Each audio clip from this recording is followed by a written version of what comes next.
Hello दोस्तों, कैसे हो? आपका स्वागत है त्रिपाण स्टडी सेंटर में। आज जो हम करने जा रहे हैं क्लास 12 एनआईएस बोर्ड का जो है चैप्टर नंबर 24 बायोलॉजी का। ये चैप्टर बायोलॉजी का 24 है जिसमें हम जेनेटिक्स एंड सोसाइटी के बारे में पढ़ेंगे। ठीक है, ये चैप्टर कई मानने में कई क्लास के बच्चों के लिए इंपॉर्टेंट है, जो कि सीबीएसई के हो, एनआईएस को हो, चाहे यूपी बिहार बोर्ड के हों, जिनके पास बायोलॉजी सब्जेक्ट है और जिनका सिलेबस जो है जेनेटिक्स एंड सोसाइटी है। इसका मतलब ये चैप्टर उनके लिए बहुत ही इंपॉर्टेंट है।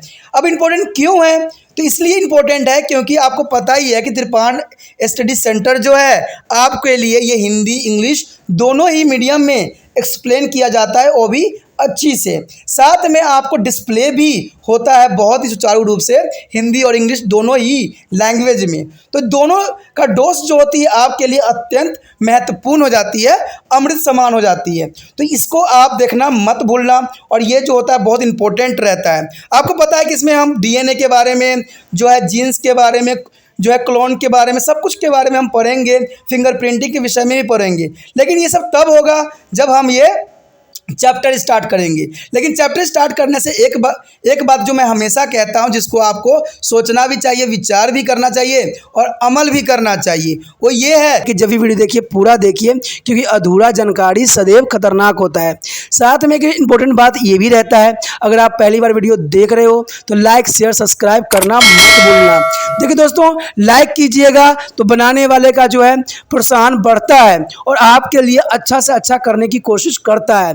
ठीक है, सब्सक्राइब करना आपके हित में है। इसका कारण ये है कि अगर आप सब्सक्राइब करके रखोगे तभी जो है मेरा वीडियो का नोटिफिकेशन मिलेगा।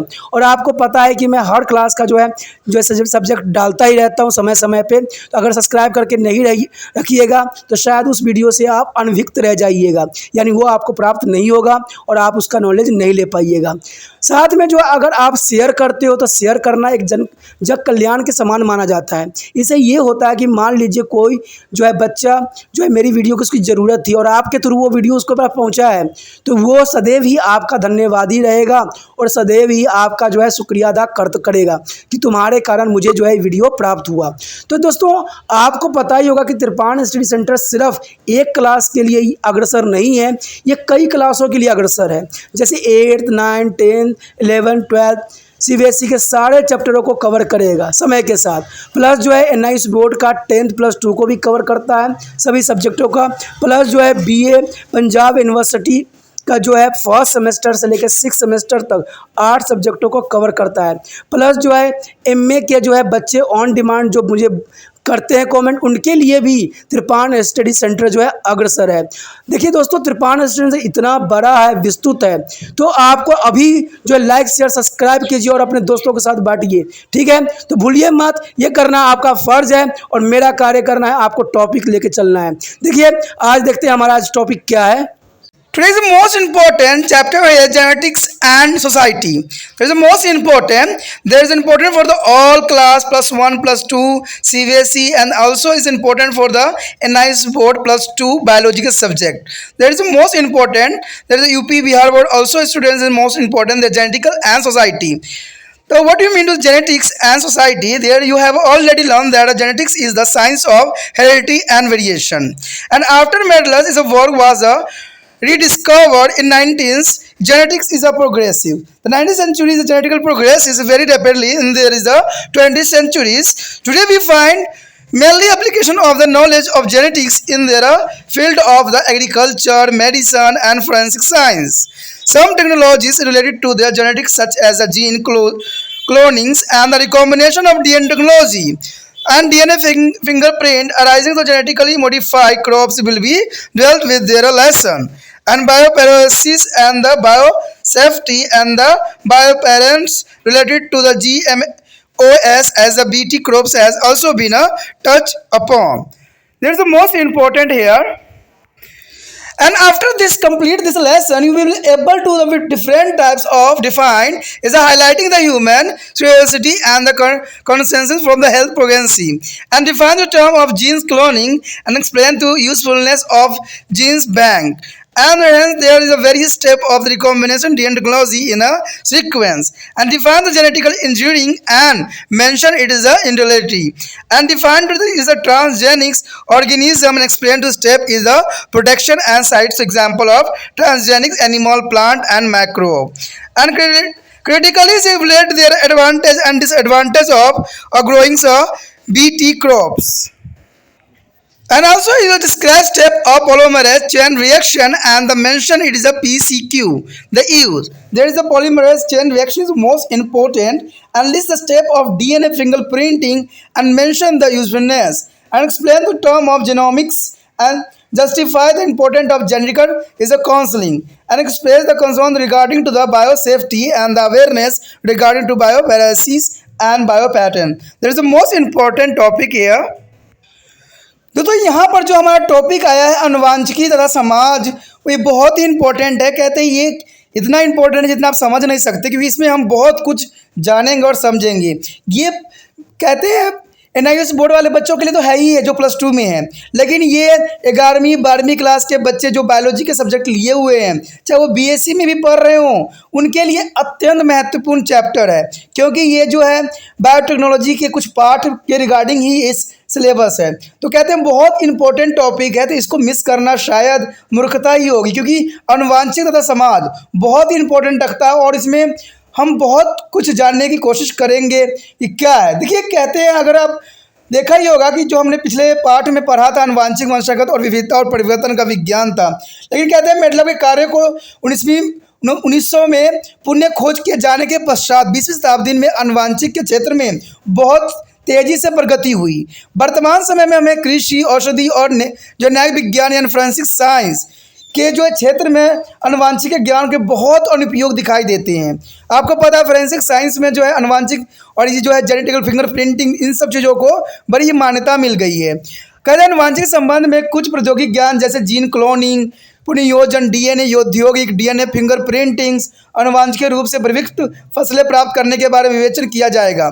साथ ही जो है जैव सैचुरी यानी बायोपैरोसिस जैव सुरक्षा और आनुवंशिकता प्रबंधन यानी GMOS और BT फसलों के संबंधी भी हम बायोपेन ट्रेड के बारे में भी थोड़ी इसमें जानेंगे कि आखिर ये सब चीज़ें होती क्या है।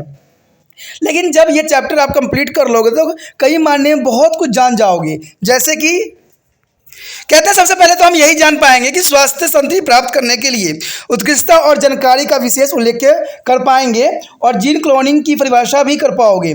जीन बैंक की उपयोगिता की व्याख्या भी यहाँ पर हम सुचारू रूप से करने लिए योग्य हो जाएंगे। साथ में एक अनुक्रम में पुनर्योजित DNA प्रौद्योगिकी के विभिन्न चरणों का भी आप उल्लेख कर सकते हो कि क्या होता है DNA प्रौद्योगिकी। आनुवंशिक अभियांत्रिक यानी जेनेटिक इंजीनियरिंग की परिभाषा कर पाओगे और इसकी उपयोगिता भी बता पाओगे। कहते हैं पार जीन यानी ट्रांसजीनी जीव को भी परिभाषित कर पाओगे और इसके पश्चात में निहित विभिन्न चरणों और प्राणी पादपों सूक्ष्म जीवों मैक्रोबिक उदाहरण के साथ व्याख्या करना आपके लिए आसान हो जाएगा। साथ में आप BT फसलों के उगाने के लाभ और हानि की भी मूल्यांकन इसमें कर सकते हो। साथ में पॉलीमरेज श्रृंखला अभिक्रिया के विभिन्न चरणों का भी आप सही उपयोग कर पाओगे। इसका अनुप्रयोग के विषय में भी चर्चा कर पाओगे। पॉलीमरेज चेन रिएक्शन यहाँ पर बहुत इंपॉर्टेंट रहेगा जो एग्जाम के व्यू से भी इंपॉर्टेंट रहेगा। साथ में BT फसलों की जो उगाने लाभ और हानियाँ रहेगा वो भी आपके लिए अत्यंत महत्वपूर्ण रहेगा। साथ में एक बहुत ही इंपॉर्टेंट टॉपिक आएगा DNA फिंगरप्रिंटिंग के चरणों की आप और इसका उपयोगिता कहाँ कहाँ होगा और किस प्रकार जो है DNA फिंगरप्रिंटिंग एक आज फोरेंसिक साइंस में एक वरदान सिद्ध हो गया है। इसके विषय में हम विस्तार से चर्चा करेंगे। साथ में जीनोमिक्स शब्दों की भी व्याख्या कर पाओगे और जेनेटिकल काउंसलिंग यानी आनुवंशिक परामर्श की उपयोगिता को भी सही ठहराने की कोशिश करेंगे और जैव सुरक्षा संबंधी जो है सरोकार जन्यचर्या और जनौषधि के बारे में जागरूक प्राप्त करोगे। तो ये चैप्टर अत्यंत महत्वपूर्ण होने वाला है। तो चलिए देखते हैं हमारा पहला टॉपिक आज क्या है। The first topic here is a genetical through is ages. Mean the history of geneticals can be traced of a prehistoric time and can be classified into 3 era is given below. The first is the earlier idea. There is an earlier idea is to promote art such as drawings is essence, thumbs and the curves, bones and skull show that a human activity including selecting, breeding and domesticating plant and animal between 8,000 and 1000 BC, the horses is a camels, oxen, and the dogs has been to be domesticated between 7,000 to the 5000 BC. Corn, rice, wheat, and data plums were beginning to the cultivated.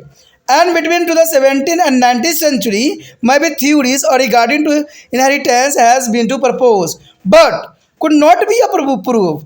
There is the most important, but it is a regarding to inheritance has been to the purpose, but is not a proof. There are the Pisanics and Prophomedalism and bleeding inheritance and is a panagenesis. But they are clear show that a human bear a way to the careers to know how to trade is a pass down to generation.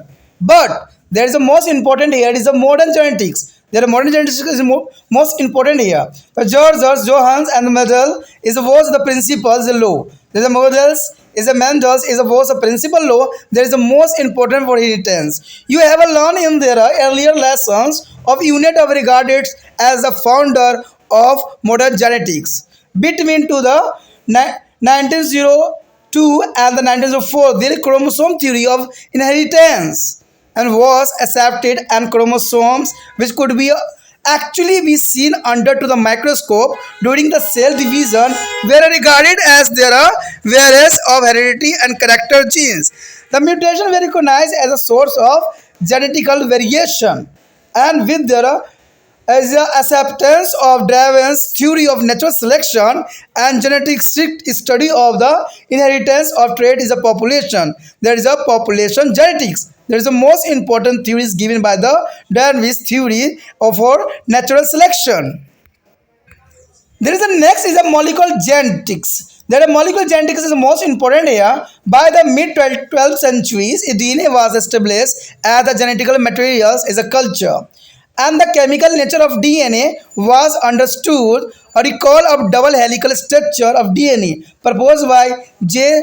Watson and F. Crick. I have already learned to the preview chapter DNA of double helical structure, and the central dogma also. The central dogma learned to the also is of the molecular biological hold their genetic information inside the DNA, but is placed in the form of protein which a synthesis is according to genetic information carrying by the messenger means mRNA from a DNA. There is a messenger for a DNA. And in the last two decades of their 12th century, more has been understood about the nucleic acid molecules and protein molecules, and also about the genetics of bacteria.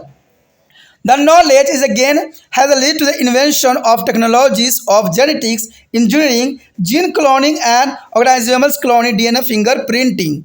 Even more recent are their field of genomics and bioinformatics. There is an entry of genetical make-up to the genomes of the organism can now do the cloned and the sequenced their function of the various genes exposure. And now, knowing their human genomes has opened up to the possibility for the handlings of genetic disorder through the gene therapy. That is the most important for our technology in our science. दोस्तों यहाँ पर अत्यंत महत्वपूर्ण है कि विभिन्न कालों में आनुवंशिकी की क्या परिभाषा थी। देखिए ये बात जानना आपके लिए अत्यंत महत्वपूर्ण है कि समय समय में कैसे कैसे बदलाव हुए। कहते हैं जब हम स्टार्टिंग का नहीं पता होगा तो हम अंत चीज़ को क्या कर सकेंगे, यानी कहते हैं ना अधूरा ज्ञान सदैव खतरनाक होती है। तो ये बात यहाँ पर भी लागू होता है कि अगर हम पुराने समय की बातें न जाने और न समझे कि पुराने समय में इनकी क्या व्यवस्था थी और किस प्रकार जो थी इस समय खोज हुई थी, तो सबसे पहले तो यही बात आता है कि विभिन्न कालों में आनुवंशिकी कहते हैं आनुवंशिकी पूर्व इतिहास काल से ही अध्ययन का विषय वस्तु रही है। इसे 3 युगों में विभाजित किया जा सकता है, यानी 3 कालों में इसको विभाजित किया गया है। पहला आरंभिक धारणाएं। देखिए पहले आरंभिक धारणाएं क्या हुआ करती थी, हमारे पूर्वज अपने अपने थ्योरी दिया करते थे, अपने अपने भावनाएं हुआ करती थी उनकी। कहते हैं आदिकालीन काल जैसे प्राचीन जो है मकबरे, गुफाएं, अस्थियां और खोपड़ियों में चित्रांकन या दर्शाया कि मानव गतिविधियों में पादपों और जंतुओं का चयन, प्रजनन और उन्हें पालतू बनाना शामिल रहा। कहते हैं 8,000 से लेकर 1,000 ईस्वी पूर्व घोड़े, ऊंट, बैल, कुत्ते के पालतू बनाया गया और 7,000 से 5,000 ईस्वी पूर्व मक्का, चावल, गेहूं का, खजूर की खेती आरंभ कर दी गई। तो कहते हैं ये सारे चीज़ें जो थी उस समय की मांग थी, उस समय की ज़रूरत थी। लेकिन कहते हैं जैसे जैसे हम आगे बढ़ते गए, 17वीं शताब्दी में आए, चाहे 19वीं शताब्दी के बीच वंशागत के अनेक सिद्धांत प्रस्तुत किए गए, लेकिन इन्हें सत्य सिद्ध नहीं किया जा सका। ये थे अनुजनन यानी जो है एपिजेनेसिस, या आप कह सकते हो प्रीफॉर्मेलिज्म्स, संचित यानी वंशागति यानी ब्लडिंग इनहेरिटेंस, और जो है पेंजिनवाद पेंजिनेसिस जो थी। लेकिन यह स्पष्ट दर्शाया गया कि मानव सदैव यह जानने के लिए उत्कृष्ट था कि कैसे विशेष गुण पीढ़ी दर पीढ़ी हस्तांतरित हो रहे हैं।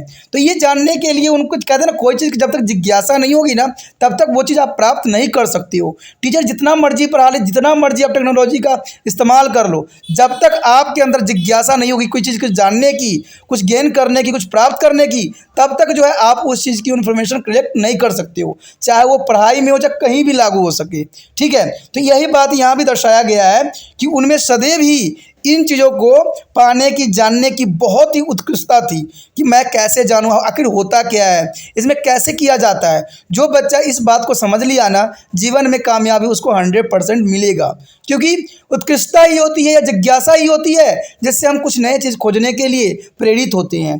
तो यही बात उस समय के लोगों के और साइंटिस्टों के एक विचारधारा थी, लेकिन टेक्नोलॉजी नहीं थी, इसलिए उस चीज़ों को जानना उनके लिए शायद संभव भी नहीं था। कहते हैं आधुनिक आनुवंशिकी, जैसे कि आधुनिक का मतलब समझ गए होंगे कि हम आज के समय की बात कर रहे हैं, मॉडर्न, जिसमें जो है ग्रेगर जोहान मेंडल्स, जिनके आनुवंशिक नियमों के बारे में आप जो है पहले ही पढ़ चुके हो, और हमने पूरे ही डिस्कशन किया था कि मेंडल ने किस प्रकार खोज किया और उसके क्या क्या मायने थे, क्या क्या इंपॉर्टेंट थे। ठीक है, अगर आपने नहीं देखा है तो मैं कहता हूँ ना, एक भी टॉपिक मिस मत करो, नहीं तो आपका सिलेबस अधूरा रह जाएगा। तो इसलिए जो है कभी भी देख सकते हो, ये सारी चीज़ें यूट्यूब पे उपलब्ध है, मैंने डाल चुका हूँ, तो इसको बार बार देखते रहो और समझते रहो कि क्या आखिर बोला गया था। कहते हैं आधुनिक आनुवंशिक का जन्मदाता भी जो है मेंडल को ही कहा जाता है। 1902 से 1904 के बीच में वंशागत के गुणसूत्र और क्रोमोसोम सिद्धांत को स्वीकार किया गया, और क्रोमोसोम के जिन्हें कोशिका विभाजन के दौरान सूक्ष्मदर्शी की सहायता से वास्तविकता में देखा जा सकता था। आनुवंशिक गुणों यानी जीन का वाहक माना गया, और उत्परिवर्तन यानी म्यूटेशन को जो आनुवंशिक विविधता जेनेटिक्स वेरिएशन के स्रोत के रूप में मान्यता मिली। देखिए यहाँ पर बहुत इंपॉर्टेंट बात है कि म्यूटेशन को आनुवंशिक विविधता और जैसे कि जेनेटिक वेरिएशन के रूप में भी मान्यता मिली, क्योंकि ये सारे जो थे आनुवंशिक गुण और जीन के वाहक माने जाते थे। तो ये वाहक का मतलब होता है कि ये इसको ट्रांसफ़र करने के लिए प्रेरित करते थे, इसीलिए इन चीज़ों को बहुत ही मान्यता मिली, और आगे चल के इन्हीं शब्दावलियों को आगे जो है बहुत ही प्रगति के राह पे चला। कहते हैं अगर प्राकृतिक वर्ण के बारे में हम डार्विन के सिद्धांत को स्वीकार कर लिए जाने के बाद, कहते हैं आनुवंशिक विदों की स्पष्टता में वंशागत के लक्षणों का अध्ययन किया और समष्टि आनुवंशिक जो है पॉपुलेशन जेनेटिक्स के अवधारणा सरल हुई। कहते हैं दोस्तों सबसे इंपॉर्टेंट जो यहाँ पर थी, मेंडल की द रूल थी ही थी, प्लस डार्विन ने जो है नेचुरल सिलेक्शन की जो थ्योरी दिया था प्राकृतिक वर्ण का, वो भी कई मानने में इंपॉर्टेंट थी। कहते हैं उन्होंने आधार तो बेशकली बना दिया, लेकिन आगे चल के साइंटिस्टों ने पूरा ही महल खड़ा कर दिया जेनेटिकल के ऊपर। तो ये बहुत इंपॉर्टेंट था कि डार्विन का सिद्धांत पहले उन्होंने जो भी थ्योरी दी, चलो मान्यता प्राप्त नहीं हुई, लेकिन आगे साइंटिस्टों ने इसी बात को आधार बना के फिर जाके उन्होंने उसमें इतनी चेंजेस की और इतना अच्छा वेरिएशन इन रूप में दिया कि जो है मेंडल को ही उन्होंने आदर्श बनाया। तो इसलिए जो है हम न्यू जो है डार्विन रूल्स पढ़ते हैं, जो कि काफ़ी इंपॉर्टेंट भी है, जो कि उन्होंने प्राकृतिक वर्ण के रूप में दिया था। दोस्तों कहते हैं जब किसी गुरु को आप खंडित करते हो तो कहते हैं लेकिन मार्गदर्शन तो वही कर रहा होता है। मेंडल बेशक के लिए उन्होंने पूरी तरह से थ्योरी न दे पाए, क्योंकि शायद उनके पास समय काल भी ना रहा हो, समय अवधि भी नहीं रहा हो, साथ में टेक्नोलॉजी भी ना रहा हो, लेकिन फिर भी उन्होंने ऐसी बात बता दी जो बाकी साइंटिस्ट के लिए एक अमृत तुल्य थी। तो ये काफ़ी इंपॉर्टेंट था डार्विन के सिद्धांत को जो उन्होंने प्राकृतिक वर्ण के रूप में दिया था, और सभी विशेषज्ञों के लिए ये मार्गदर्शन का कार्य किया। उसके पश्चात था आणविक आनुवंशिकी। देखिए ये भी काफ़ी इंपॉर्टेंट था। कहते हैं कि आणविक आनुवंशिकी का मतलब था कि 20वीं शताब्दी के मध्य तक डीएनए एक आनुवंशिक पदार्थों के रूप में स्थापित हो गया, और इसके संरचना जो है रासायनिक जो है प्राकृतिक को समझा जा चुका था, क्योंकि पहले हमने इस बारे में डिस्कस कर चुके थे। ठीक है, तो 20वीं शताब्दी में इसको आगे चलना बहुत ही आसान था। वाटसन तथा क्रिक द्वारा प्रस्तावित द्विकुंडलित संरचना, जिसके बारे में हम पिछले चैप्टर में पढ़े थे कि कैसे जो है दोहरी जो है डीएनए स्ट्रक्चर बनती है, कैसे हेलिकल बनता है, जो कि 3 और 5 के रूप में रहती है। ठीक है, और इसमें ए, टी और सी जी का क्या अपना महत्व रहता है। कहते हैं आणविक जीव विज्ञान का मूल्य सिद्धांत माना गया और आनुवांशिक सूचना डीएनए में विद्यमान होती है, लेकिन इसकी अभिव्यक्ता प्रोटीन के रूप में होती है, यानी ये प्रोटीन के रूप में व्यवस्थित होती है, हमने देखा अभी, जिसके संश्लेषण में डीएनए से जो है एमआरएनए द्वारा आनुवांशिक सूचना को वाहन के अनुसार होता है। यानी डीएनए में जो होता है एमआरएनए यानी मैसेंजर यानी संदेश वाहक जो होती है, ये विभिन्न पार्टों में संदेश को यानी इन्फॉर्मेशन को, मैसेज को पहुंचाने में अपना महत्वपूर्ण योगदान देती है, जिसके विषय में हमने चर्चा भी किया था। उसके पश्चात जब 20वीं शताब्दी के अंतिम 2 दशक में कहते हैं न्यूक्लियस अम्ल अणुओं के प्रोटीन अणु तथा साथ ही बैक्टीरिया के आनुवंशिक के बारे में भी हमें बहुत कुछ समझने को मिला। क्योंकि देखिए, इंसानों के बारे में हमने समझ लिया, बट सूक्ष्मदर्शी में जो उपस्थित थी माइक्रो ऑर्गेनिज्म यानी बैक्टीरिया सब उपस्थित थी, तो उसके भी संरचनाओं के बारे में जानना, ज्ञान प्राप्त करना बहुत ही इंपॉर्टेंट थी। लेकिन इसको ज्ञान प्राप्त करने के लिए उन्होंने नए प्रौद्योगिक का आविष्कार किया, यानी प्रौद्योगिकों का आविष्कार करना अत्यंत महत्वपूर्ण होता है, क्योंकि जितने टेक्नोलॉजी होती है उतने ही हमारे पास उसको देखने, जानने और समझने के लिए अवसर उपलब्ध होता है। आप लोग भी क्या करते हो कि अवसर आपको मिलता है, फिर भी आप उसका फ़ायदा नहीं उठाते हो। तो ज्ञान आपको जैसे मिल रहा है उसको एक्सेप्ट करो और समझने की कोशिश करो कि आखिर क्या है।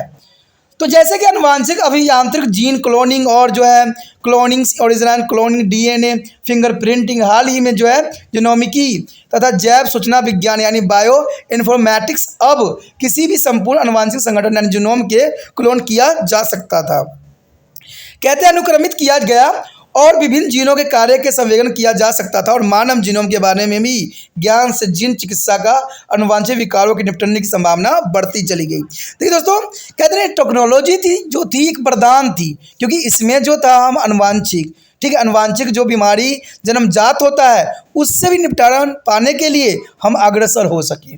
तो ये टेक्नोलॉजी हमारे लिए बहुत ही इम्पोर्टेंट थी और बहुत ही ज़रूरी थी, जो कि सभी साइंटिस्टों के ही कोशिशों का फल था। तो आपको भी बार बार कोशिश करना है, बार बार पढ़ना है, बार बार समझना है, तभी जाके जो है आप हर बातों को समझ सकोगे। तो ये तो हमारा था समय काल के रिगार्डिंग। अब देखते हैं हमारा अगला टॉपिक क्या है। The one next topic is gene cloning and gene bank. There is a most important topic, genes cloning and genes bank. The term clone is the collective term of genetical identical individual. You have probably heard about a sheep is named Dolly, which is possessed by the same genes as her mother, as she was a clone with the mother.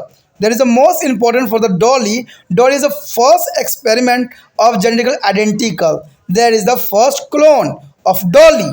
In the Russell Institute of Scotland is a land with Mott is a cloning Dolly. The sheaves from a Dolly's mother is a 1996. If there is a nucleus from a cell from a Dolly's mother is a other mammary gland was introduced into the egg of another evil female sheep. Was the nucleus was removed and this cell divided to give a more cell which formed a embryo. There is could be implanted into the uterus to the another evil a surrogate mother. That is the most important experiment for the Dolly. And there is the production of a large quantity of identical genes called gene cloning. Since there is a gene is a segment of DNA having a particular sequence of 4 nitrogen base. So I have already learned that AT and GC. There is the most important for the particular sequence on the AT and CG. There are multiple copies of particular genes may be obtained for means to the recombinant DNA technology. That is called to the recombinant DNA technology. The popular known as the genetic engineering. That is also called to genetic engineering. You will learn more about the genetic engineering later in the lesson. And the next is gene bank. So what do you mean to the gene bank? The various clone of bacteria carrying the desired gene in their DNA can be stored on perceived at a very low temperature for their future use. In a gene bank, a genes bank of a gene libraries or DNA library, it is thus the collection of bacteria या bacteriophage this virus colony, and each colony carries specific DNA segment, mean genes from to another organism. For example, a human genes code from to the hormone insulin may be inserted to through the genetical engineering into a bacterium. When the bacterium is multiplied, it forms a clone of bacteria carrying the genes for insulin and may to be preserved in the gene bank. Thus, the clone from a gene bank may be used for the producing large quantity of contain enzymes, hormone, and vaccine. That is called gene bank.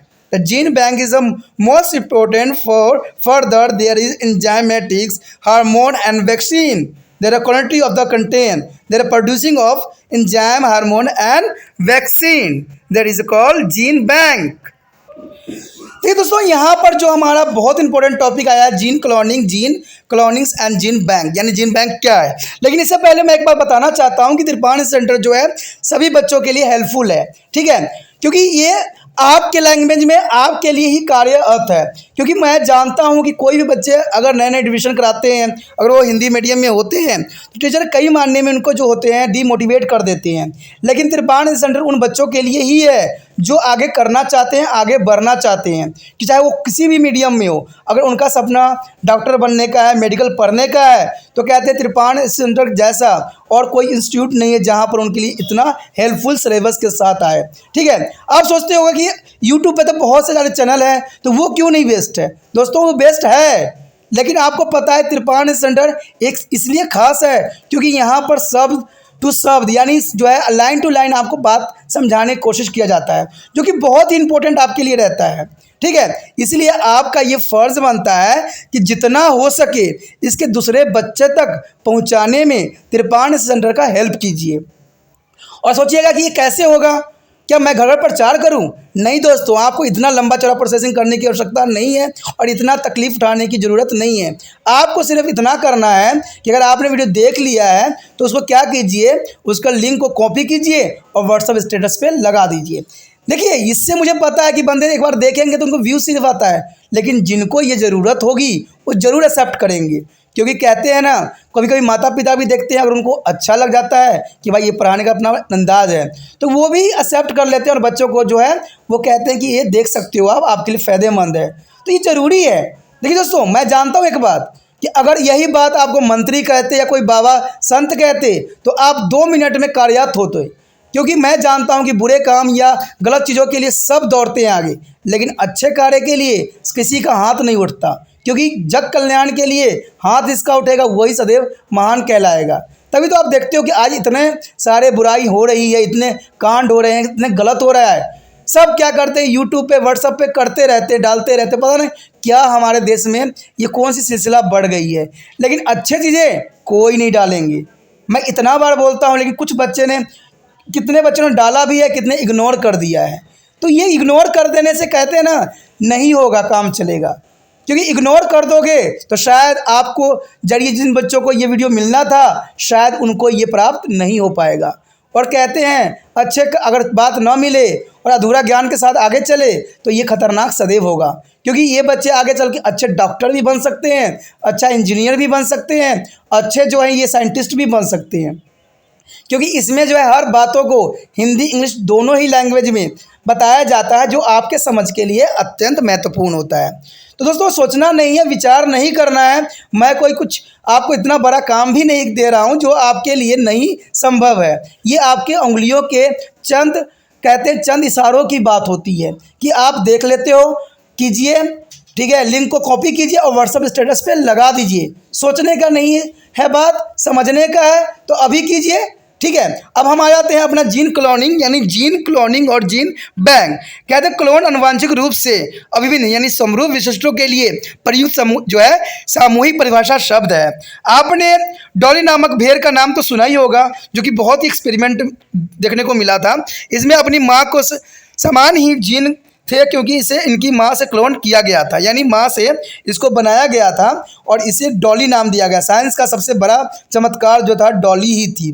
ठीक है, Scott Lang origins चुल में जो है ये well विस्मट ने Dolly where को 1996 में इसकी माँ से क्लोन किया था। ठीक है, डॉली की माँ के स्तन ग्रंथियों के जो है प्राप्त एक कोशिकाओं के केंद्रक को दूसरी मादा वेर के अंड में प्रविष्ट कराया गया, जिसका केंद्रक हटा दिया गया और इस कोशिका ने जो है विभाजित होकर अनेक कोशिकाएं प्रदान की, जिन्हें एक भ्रूण निर्मित किया गया, जिसे एक दूसरे जो है खोलदारी यानी गेट भेड़ के गर्भाशय में स्थापित आरोपित कर दिया गया। तो इस प्रकार जो है डॉली नाम की जो है भेड़ का उत्पन्न हुआ। तो इससे जो है साइंस में बहुत बड़ा चमत्कार ही कहा जा सकता है, क्योंकि ये कोशिका के द्वारा उत्पन्न किया गया डॉली थी। तो आप समझ सकते हो कि हम जहाँ पर स्पर्म लेते हैं, जहाँ पर हमें ओवरी की ज़रूरत होती है, वहाँ पर सिर्फ जो डॉली की माँ के स्तन ग्रंथियों से प्राप्त एक कोशिका केंद्रक को दूसरी मादा के भेड़ के अंड में प्रवेश करा दिया गया। अब देखिए, ये बहुत बड़ी बात थी, बहुत बड़ी कहते हैं ना चमत्कार से कम नहीं था, क्योंकि इससे जो था हम क्लोनिंग कर सकते हैं, यानी आने वाला टाइम में ये देखना विनाशकारी भी होगा और कुछ लाभकारी भी होगा, क्योंकि हम कहते हैं नेगेटिव के साथ पॉजिटिव और पॉजिटिव साथ नेगेटिव लेना हम नहीं भूलते हैं। तो ये आने वाला समय में हो सकता है कि इसका डिसएडवांटेज भी देखने को आपको मिले। उसके बाद कहते हैं कि ये जीनों का बड़ी मात्रा में उत्पादन जीन क्लोनिंग कहलाया, क्योंकि कोई भी जीन डीएनए का एक खंड है जिसमें 4 जो है नाइट्रेट बेस यानी ATGC ये तो पाया ही जाता है। आपको पता है कि डीएनए में जो है ATCG के बारे में हमने बहुत ही चर्चा किया है। एडेनोसिन, ट्राइटोसिन, ग्लूटामाइन, साइटोसाइंस होता है, ये का एक विशेष अनुक्रम होता है। और कहते हैं पुनर्योजन डीएनए जो है प्रौद्योगिक जीन अनुवांशिक अभियांत्रिकों के नाम से भी जाना जाता है, की सहायता के एक जीन को अनेक प्रतिलिपियों प्राप्त किया जा सकता है। आप इस पार्ट में जो है अनुवांशिकी यांत्रिकों के बारे में और अधिक जानकारी प्राप्त करोगे और जानोगे कि किस प्रकार जो है डीएनए अनुवांशिकता में अत्यंत महत्वपूर्ण होता है। अब हमारे समक्ष आता है जीन बैंक। आखिर जीन बैंक होती क्या है? देखिए दोस्तों, अगर हम जीन बैंक की बात करें तो आपको पता है कि आपने डीएनए में इंचित वंदरित जीन के वाहक बैक्टीरिया के अनेक क्लोन जो है निम्न तापमान पर भविष्य में प्रयोग हेतु संग्रहित और सुरक्षित किए जा सकते हैं। लेकिन आप परीक्षित किए जा सकते हैं, और एक जीन बैंक या जीन लाइब्रेरी या एक डीएनए लाइब्रेरी जो है जीवाणु और जो है विजाणु भोजी यानी विषाणु क्लोन का संग्रह ही है। प्रत्येक क्लोन दूसरे जीव में अवशिष्ट डीएनए खंड का एक वहन करता है। उदाहरण के लिए, अगर इंसुलिन हार्मोन के लिए कुटिस करने वाला मानव जीन अनुवांशिक यानी अभियांत्रिक द्वारा एक जीवाणु प्रवेश कराया जा सकता है। जब एक बैक्टीरिया जो होती है मल्टीप्लाई करती है, तो ये इंसुलिन के लिए जीन का वहन करने वाले बैक्टीरिया का एक क्लोन निर्मित करता है, और इसे ही जीन बैंक सुरक्षित रखा जा सकता है, यानी इसको जो है हम कई टाइम तक जो है इसको सुरक्षित रख सकते हैं। इस प्रकार जीन बैंक के क्लोन के विषय में जो है कार्मिक हार्मोन और निकोटीन वैक्सीन की बड़ी मात्रा उत्पन्न करने में प्रयोग भी किया जा सकता है। देखिए, कुछ जीव होते हैं वो हमारे लिए फ़ायदेमंद होते हैं। अगर उनको हम जेनेटिकल जीन्स रख लें, अगर जीन बैंक में संरक्षित कर दें, तो आने वाला समय में हो सकता है कि इसका उपयोग किया जा सकता है, और इससे हम कई चीज़ों का जो है आविष्कार भी करने योग्य रह सकते हैं। तो ये काफ़ी इंपॉर्टेंट होता है जीन बैंक। तो ये आने वाले भविष्य के लिए एक वरदान सिद्ध हो सकता है। तो इसमें बहुत से जीन लाइब्रेरी बनाए गए हैं और डीएनए लाइब्रेरी भी बनाया गया जहाँ पर इन चीज़ों को रखा जाता है, जो कि बहुत काफ़ी इंपॉर्टेंट है। Our next topic is recombinant DNA technology. There is a most important topic here, recombinant DNA technology. One of the major application of the genetics is in a genetical engineering, and which is also called to the recombinant DNA technology. In these techniques, the desired genes, which is a DNA segment, is carrying a particular sequence of nucleotides, is added to DNA to another organism, usually of bacteriums, with the help of transferring agent or vector. The vector is the most important. They are carrying of some genes. The modifier of DNA molecules, a carrying of DNA from two different sources, is called recombinant DNA, means rDNA. There is recombinant means short form is a rDNA. The join of the two pieces of DNA is a terms is a DNA splicing. The splicing is a Latin means to the marriage. There is a Latin word is a marriage, and the step is a protection of the rDNA is flowing here. There is a first point here. The desired Pieces of DNA is a cut from the cell, the human cell, with the help of enzyme is called destruction endonuclease or destructed enzyme. This enzyme is found in a different bacteria. They recognize a specific nucleotides and sequence is in our DNA molecules and the clave cut them. And second here, the some destruction enzyme cut the same specific nucleotide sequence in a as a plasmid. A plasmid is a ring-shaped DNA molecules present in a bacterium. It is not a part of chromosome of the bacterium. It is used as a vector for transferring their foreign DNA into the host cell. That is the most important here. And next is there is a next desire of DNA fragment are the mix with the as cleavage plasmids. This is a plasmid pick up the foreign DNA pieces with the same base sequence to their place. There is a loss apart. This become the recombinant plastodides and DNA is a rDNA means recombinant DNA. And their next point here, the recombinant plasmids are not now introduced into a mix with their bacteria and the which pick up to the recombinant plasmids.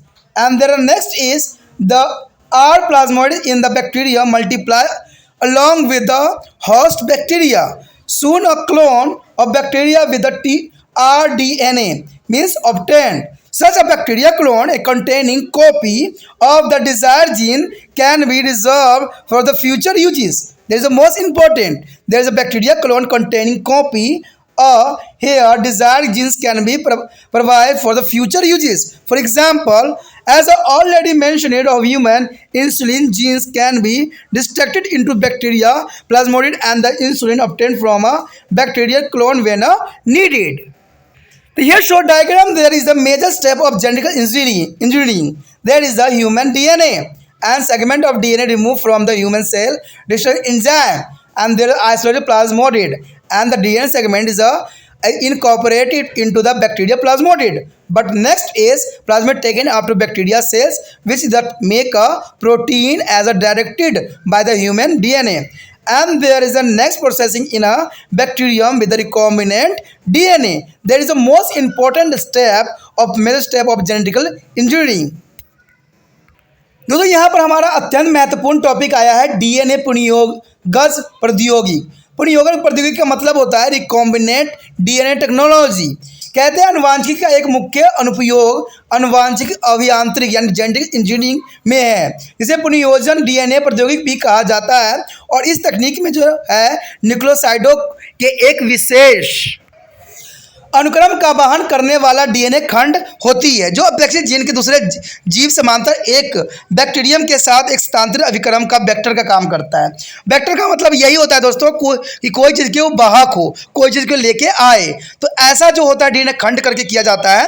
कहते हैं ये सहायता युक्त किया जाता है और प्रत्येक डीएनए के अणु जिनमें दो विभिन्न सूत्रों के डीएनए होते हैं पुनर्योगज यानी डीएनए यानी इसको हम rDNA कह सकते हैं, यानी रिकॉम्बिनेंट डीएनए भी कहा जा सकता है या इसको हम पुनर्योगज डीएनए भी कह सकते हैं। कहते हैं डीएनए के दो टुकड़ों को जोड़ना डीएनए संबंधन यानी स्पाइसिंग कहलाता है। देखिए डीएनए को खंडों को जोड़ना इसका मतलब है नए जीन को उत्पादन करना। इसको अगर लैटिन वर्ड में हम कहा जाए स्प्लाइनिंग का अर्थ ही होता है शादी करना यानी मैरिज। मैरिज का मतलब यही होता है अगर हम खंडित करके दो जीनों को आपस में जोड़ते हैं तो एक नया जीन उत्पन्न होता है। जैसे इंसानों में अगर आपको पता है कि मादा और मेल और फीमेल अलग अलग होते हैं, अलग अलग घरों से होते हैं। जब इनमें मैरिज होती है तो एक नया जीन का उत्पन्न होता है जैसे कि बच्चे होते हैं। तो ये बातें यहाँ पर आ जाती है कि इनके जीनों को खंडित करके यानी इनको मैरिज करा के एक नया जीन हम उत्पन्न करते हैं। लेकिन यहाँ पर इंसानों के शरीर नहीं लिया जाता, यहाँ पर जेनेटिकल चीज़ों को लिया जाता है यानी जो है जेनेटिकल बातें ली जाती है। अगर देखा जाए rDNA के उत्पादन के निम्न कौन कौन से चरण होते हैं तो इसके विषय में यहाँ दिया हुआ है। पहला चरण आपके समक्ष है कि कोशिकाएं उदाहरण मानव कोशिकाओं से जो है एंजाइमों की सहायता से जिन्हें हम रेस्ट्रिक्शन एंडोन्यूक्लियाइज यानी डिस्ट्रक्शन एंडोक्लियाइज या प्रतिबंधन किवन भी कहते हैं, इन डीएनए का टुकड़ा काटा जाता है यानी डीएनए के छोटा सा टुकड़ा काटा जाता है। ये प्रक्रम विभिन्न बैक्टीरियो में पाए जाते हैं और ये डीएनए में विशिष्ट न्यूक्लियोटाइड्स अनुक्रमों को पहचान लेते हैं और उन्हें काट देते हैं, और काट देने के बाद इसको हम फिर आगे स्टेप में चलते हैं। यदि प्रतिबंधन Q1 एक प्लाज्मिड में भी इसी विशिष्ट न्यूक्लियोटाइड्स अनुक्रम को काटा जाता है, और प्लाज्मिड एक बैक्टीरिया में विद्यमान छल्ले के आकार का डीएनए अणु होते हैं और ये बैक्टीरियम्स के क्रोमोसोम का हिस्सा नहीं होता है। ये बात इंपॉर्टेंट है कि बैक्टीरियम के क्रोमोसोम का ये हिस्सा नहीं होता है, फिर भी हम क्या करते हैं, प्लाज्मोडियम बॉडी डीएनए को पोषित कोशिकाओं में स्थानांतरित करने के लिए एक वेक्टर की भांति प्रयोग करते हैं। जैसे आपने कलम लगाना सीखा था, यहाँ पर उसी प्रकार से जो है डीएनए के खंडित काट के दूसरे जीन में हम कर देते हैं कॉपी। तो दोस्तों ये एक वेक्टर की भांति कार्य करता है, यानी एक वाहक के रूप में कार्य करता है। तो कहा ना कि डीएनए ये प्रौद्योगिकी बहुत ही इम्पोर्टेंट है। अगर अगला स्टेप आप देखोगे तो डीएनए खंड को तब खंडित प्लाज्मिड से मिला दिया जाता है। ये प्लाज्मिड अपने खोए हुए भागों पर प्रतिस्थापित करने के लिए बाहरी डीएनए खंड को पुनः चुन लेते हैं। यानी मान लीजिए 2 डीएनए खंडों को हमने तोड़ दिया, काट दिया, और उसके बीच में कोई और डीएनए ला के डाल दिया, तो आपको पता है कि खोया हुआ पार्ट को ज्वाइंट करने की कोशिश करेगा, तो वो क्या करेगा, दूसरे डीएनए के साथ ज्वाइंट होके एक नया रूप धारण कर लेगा। तो ये भी एक डीएनए की बहुत बड़ा चमत्कार है, कह सकते हो बहुत बड़ा आविष्कार हो सकता है। और इसका आपने जो एक फिल्म भी बनी थी एवोल्यूशन, उसमें दिखाने की कोशिश भी किया गया था कि उसने क्या किया था, अपनी ही पत्नी के डीएनए लेके जो है जानवरों के डीएनए से मिलाने की कोशिश किया गया था, और इसमें बहुत ही भयंकर इसका परिणाम निकला था। इस फिल्म का नाम एवोल्यूशन रखी गई थी। ठीक है, तो ये फिल्म अगर देखना है तो देख सकते हो, जिसमें एवोल्यूशन के बारे में, बहुत डीएनए के बारे में बहुत ही भयंकर रिजल्ट दिखाया गया था कि इंसानों के एक्सपेरिमेंट से कितनी भयंकर रिजल्ट आ सकती है, ये बात दिखाने की कोशिश किया गया था। तो यही बात यहाँ पर भी बताया गया कि खोए हुए चीज़ों को जो है डीएनए चुन लेती है और पुनः योजित प्लाज्मिड बन जाती है, साथ ही उसका डीएनए आरएनए बना दिया जाता है। तो मैंने पहले ही कहा कि दोनों आपस में जुड़ जाएंगे तो एक नया डीएनए जो है बन जाता है। अगर अगला स्टेप देखा जाए तो पुण्य योगज प्लाज्मोडियम अब जो है उनके बैक्टीरियम प्रविष्ट कराने जाते हैं, यानी जो ये बन गया होता है उसको बैक्टीरिया में प्रविष्ट कराते हैं। ठीक है, आपस में मिला देते हैं, जो कि जो है इंग्यूमोजन प्लाज्मोडिक चुन लेते हैं। यानी इस प्रकार जो है आगे ये प्रोसेसिंग होती है। कहते हैं बैक्टीरिया में आर प्लाज्मिड पोषी बैक्टीरिया के साथ साथ बहुगुणित भी हो सकती है, यानी मल्टीपल भी हो सकती है, और शीघ्र ही आरडीएनए के युक्त बैक्टीरिया क्लोन प्राप्त भी हो जाता है। ऐसे जो है इंद्रित जीन के प्रतिलिपियों युक्त जीवाणुओं क्लोन के भविष्य में प्रयोग किए जाने हेतु संरक्षित रख दिया जाता है। यानी भविष्य में इसका उपयोग कैसे करना है और किस प्रकार इसको आगे रखना है, इसको हम संरक्षित कर देते हैं। उदाहरण के तौर पर जैसा कि पहले ही बताया जा चुका है कि मानव इंसुलिन जीन को जीवाणुगुज प्लाज्मोडियम से प्रविष्ट कराया जा सकता है और बैक्टीरियाई क्लोन द्वारा जो आवश्यकता पड़ने पर इंसुलिन प्राप्त किया जा सकता है। यानी इंसुलिन प्राप्त करने के लिए इसको फ्यूचर में प्रयोग करने के लिए इसको रखा जा सकता है, जो कि बहुत इंपॉर्टेंट बात है। अब देखिए ये कैसे होता है, हम डायग्रामेटिक शो करने की कोशिश करते हैं।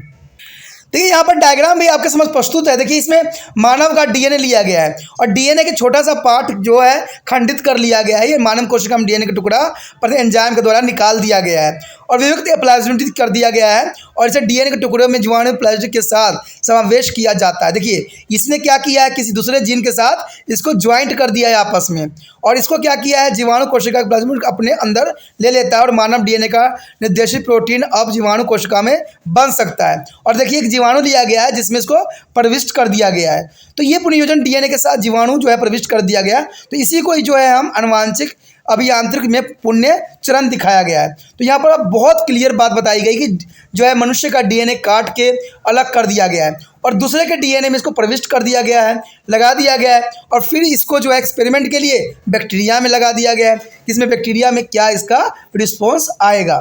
तो ये तो कहते हैं साइंस तो सिर्फ एक कोशिश होती है, लेकिन क्या रिजल्ट बनेगा, उसका अच्छा रिजल्ट बनेगा कि खतरनाक रिजल्ट बनेगा, ये तो समय ही बताता है। क्योंकि कई एक्सपेरिमेंट जो होता है जग कल्याण के लिए, विश्व के लिए खतरा का सबक बन गया है। जैसे आपको पता है कि एक बहुत बड़ा एक्सपेरिमेंट वुहान शहर में भी हुआ था, जिसका प्रकोप पूरे विश्व को सहना पड़ा था और सह भी रहा है, और आने वाला समय में ये और भी सहेंगे भी।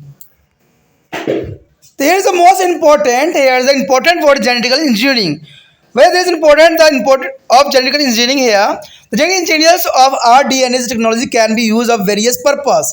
There is the most important topic of genetic engineers of uses to manufacture important compound like a vaccine, hormone, vitamins, antibody, etc. The production of this substance is by instructed to the genes are the responsible for them in the bacteria and the getting clone of this bacteria to produce the desired substance. And the next is to the manufacture of enzyme used for a making of cheese. And there are a breakdown to the pollutants and through the recombinant bacteria is a bioreconditions. And next is to be clone a particle genes with the help of rDNA technology and build up a genes bank or gene library. And to use of rDNA from a gene therapy for acquiring a genetical disorder. That is the most important use here. And also use there, otherwise as a useful plant is a transgenic plant. The study of the herbicide is a chemical use of kill the weeds and the insect pest by the inserting to genes in a plant through the rDNA technology. There is the most important uses of rDNA in here. तो यहाँ पर जो है अनुवांशिक अभियांत्रिक का महत्व देखिए, यहाँ पर जो है हम rDNA के महत्व के बारे में पढ़ेंगे कि rDNA जो है कितना इंपॉर्टेंट इंसान के लिए है। देखिए इंपॉर्टेंट की बात आई तो एक बात मुझे याद आई कि इंपॉर्टेंट जो है त्रिपाण शरीर उन बच्चों के लिए है जिनको ये ज़रूरत है। आपको दोस्तों पता ही होगा कि जब भी एडमिशन होता है, चाहे आपको कोई दोस्तों से बात करते हो कि भाई मैं मेडिकल लूँगा, मैं ये करूँगा, तो बहुत से दोस्त जो होते हैं आप पे हंसते हैं कि आप नहीं कर सकते, आपके पास क्षमता नहीं है। लेकिन दोस्तों आपको शायद पता नहीं है कि अगर आपका सपना है मेडिकल लेने का तो ये बहुत ही अपॉर्चुनिटी है। कहते हैं अगर आपको सीबीएसई से नहीं मिल रहा है या यूपी बिहार बोर्ड से नहीं मिल रहा है तो एनआईओएस बोर्ड जो है हर जगह उपलब्ध है। ठीक है, ये एनआईओएस बोर्ड जो होता है वो कई जगहों पर इम्पोर्टेंट है और ये कई जगहों पर है। ठीक है, ये हर जगह आपको मिल जाएगा। इसमें आप चाहे तो हिंदी इंग्लिश दोनों ही मीडियम में ये कर सकती हो। अगर आपका सपना है आगे बढ़ने का है तो आपके पास अपॉर्चुनिटी भी है, तो इसलिए आपको सोचना नहीं है। इसको जो है कहीं से भी एडमिशन करा सकते हो, कहीं भी साइबर कैफ़े में जो है एनआईओएस बोर्ड में एडमिशन हो सकती है, चाहे वो बायोलॉजी हिंदी में लो इंग्लिश में लो, इसका कोई यहाँ प्रॉब्लम नहीं रहता है। तो कहते हैं अगर सपना है तो पूरा करने का रास्ता भी है। अब सोचिएगा कि पढ़ाया कहाँ जाएगा, तो आपके लिए त्रिपाण सेंटर जो है सदैव अग्रसर है। त्रिपाण सेंटर भी वही काम कर रहा है जो बच्चों की सपना है आगे बढ़ने का, उनके लिए प्रयत्नशील है। और साथ में आपको पता है कि ये वीडियो जो है कई मानने में, चाहे वो हिंदी मीडियम के बच्चे के लिए हो, इंग्लिश के लिए हो, यूपी बोर्ड हो, बिहार बोर्ड हो, सीबीएसई हो, एनआईओएस हो, सभी बच्चों के लिए इम्पोर्टेंट है। क्यों इम्पोर्टेंट है? आपको तो पता है कि आप देखते हो कि यूट्यूब पर चैनलों की भरमार पड़ी हुई है। आज हर जगह जो है बड़े बड़े हाई फाई टीचर पढ़ा रहे हैं बच्चों को और समझा भी रहे हैं, वो भी डिजिटल माध्यम से। लेकिन आपको पता है कि उनकी इंग्लिश आपको जल्दी पल्ले नहीं पड़ता है, चाहे आपको हिंदी भी आपको पल्ले नहीं पड़ता है। कहते हैं उनका भी अपना एक तरीका रूल रेगुलेशन होती है। लेकिन आपको पता है त्रिपाण सेंटर आपके लिए आप जैसा ही सब कुछ करने की कोशिश करता है। प्रोनाउंसिएशन से लेकर आप एक्सप्लेनेशन तक सब जो है आपके ही लैंग्वेज में होता है। ऐसा कोई भी वर्ड नहीं होगा जो आप अंडरस्टैंड नहीं कर सकते, समझ नहीं सकते, क्योंकि ये आपके ही लैंग्वेज में है। तो हो गया ना सोने पे सुहागा। आपने कहते ना इतना अच्छा और इतना विस्तृत शायद ही आपको मिले। और साथ में सबसे इम्पोर्टेंट बात तो ये रहता है कि पूरा ही बुक ही आपके यूट्यूब पे डला हुआ है। अब इससे अधिक क्या चाहिए आपको पढ़ने के लिए? तो सोचना नहीं। देखिए दोस्तों, लेकिन ये तब संभव होगा, तब मैं उन कमज़ोर बच्चे तक पहुंचूंगा जब आपकी सहयोग मुझे मिलेगा। और वो सहयोग कैसे मिलेगा?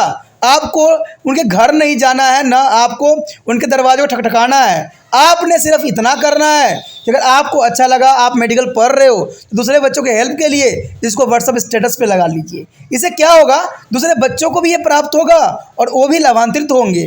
उनका अगर मनोबल डूब रहा होगा तो ये जो होगा एक डूबते हुए नैया का जो है तिनके का सहारा मिल जाएगा। और हो सकता है कि वो बच्चा आगे चल के एक अच्छा सर्जन बन जाए, अच्छा मेडिकल स्टूडेंट बन जाए, अच्छा एक साइंटिस्ट बन जाए, अच्छा एक टेक्नोलॉजी बन जाए।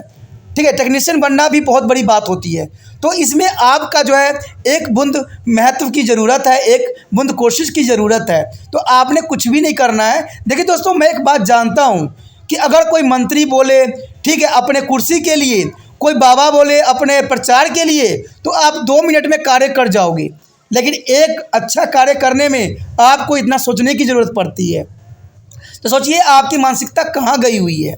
कहते हैं मैं मंत्री को तो क्यों बनाता हूँ, उनको कुर्सी दे देता हूँ, वो लोग आपस में ही कहते हैं कभी तू है कभी मैं है, कभी अपना है कभी पराया करते रहते हैं। लेकिन ये तो एक बहुत अच्छी बात है, किसी बच्चों के हेल्प के लिए है। तो इसमें आपको सोचना नहीं है दोस्तों, विचार नहीं करना है। अभी सोचिए नहीं, डायरेक्ट कॉपी कीजिए, ठीक है, व्हाट्सअप लिंक पे इसको लगाइए, कॉपी कीजिए और व्हाट्सअप पे इसका लिंक जो है पेस्ट करके लगा दीजिए 24 घंटे के लिए।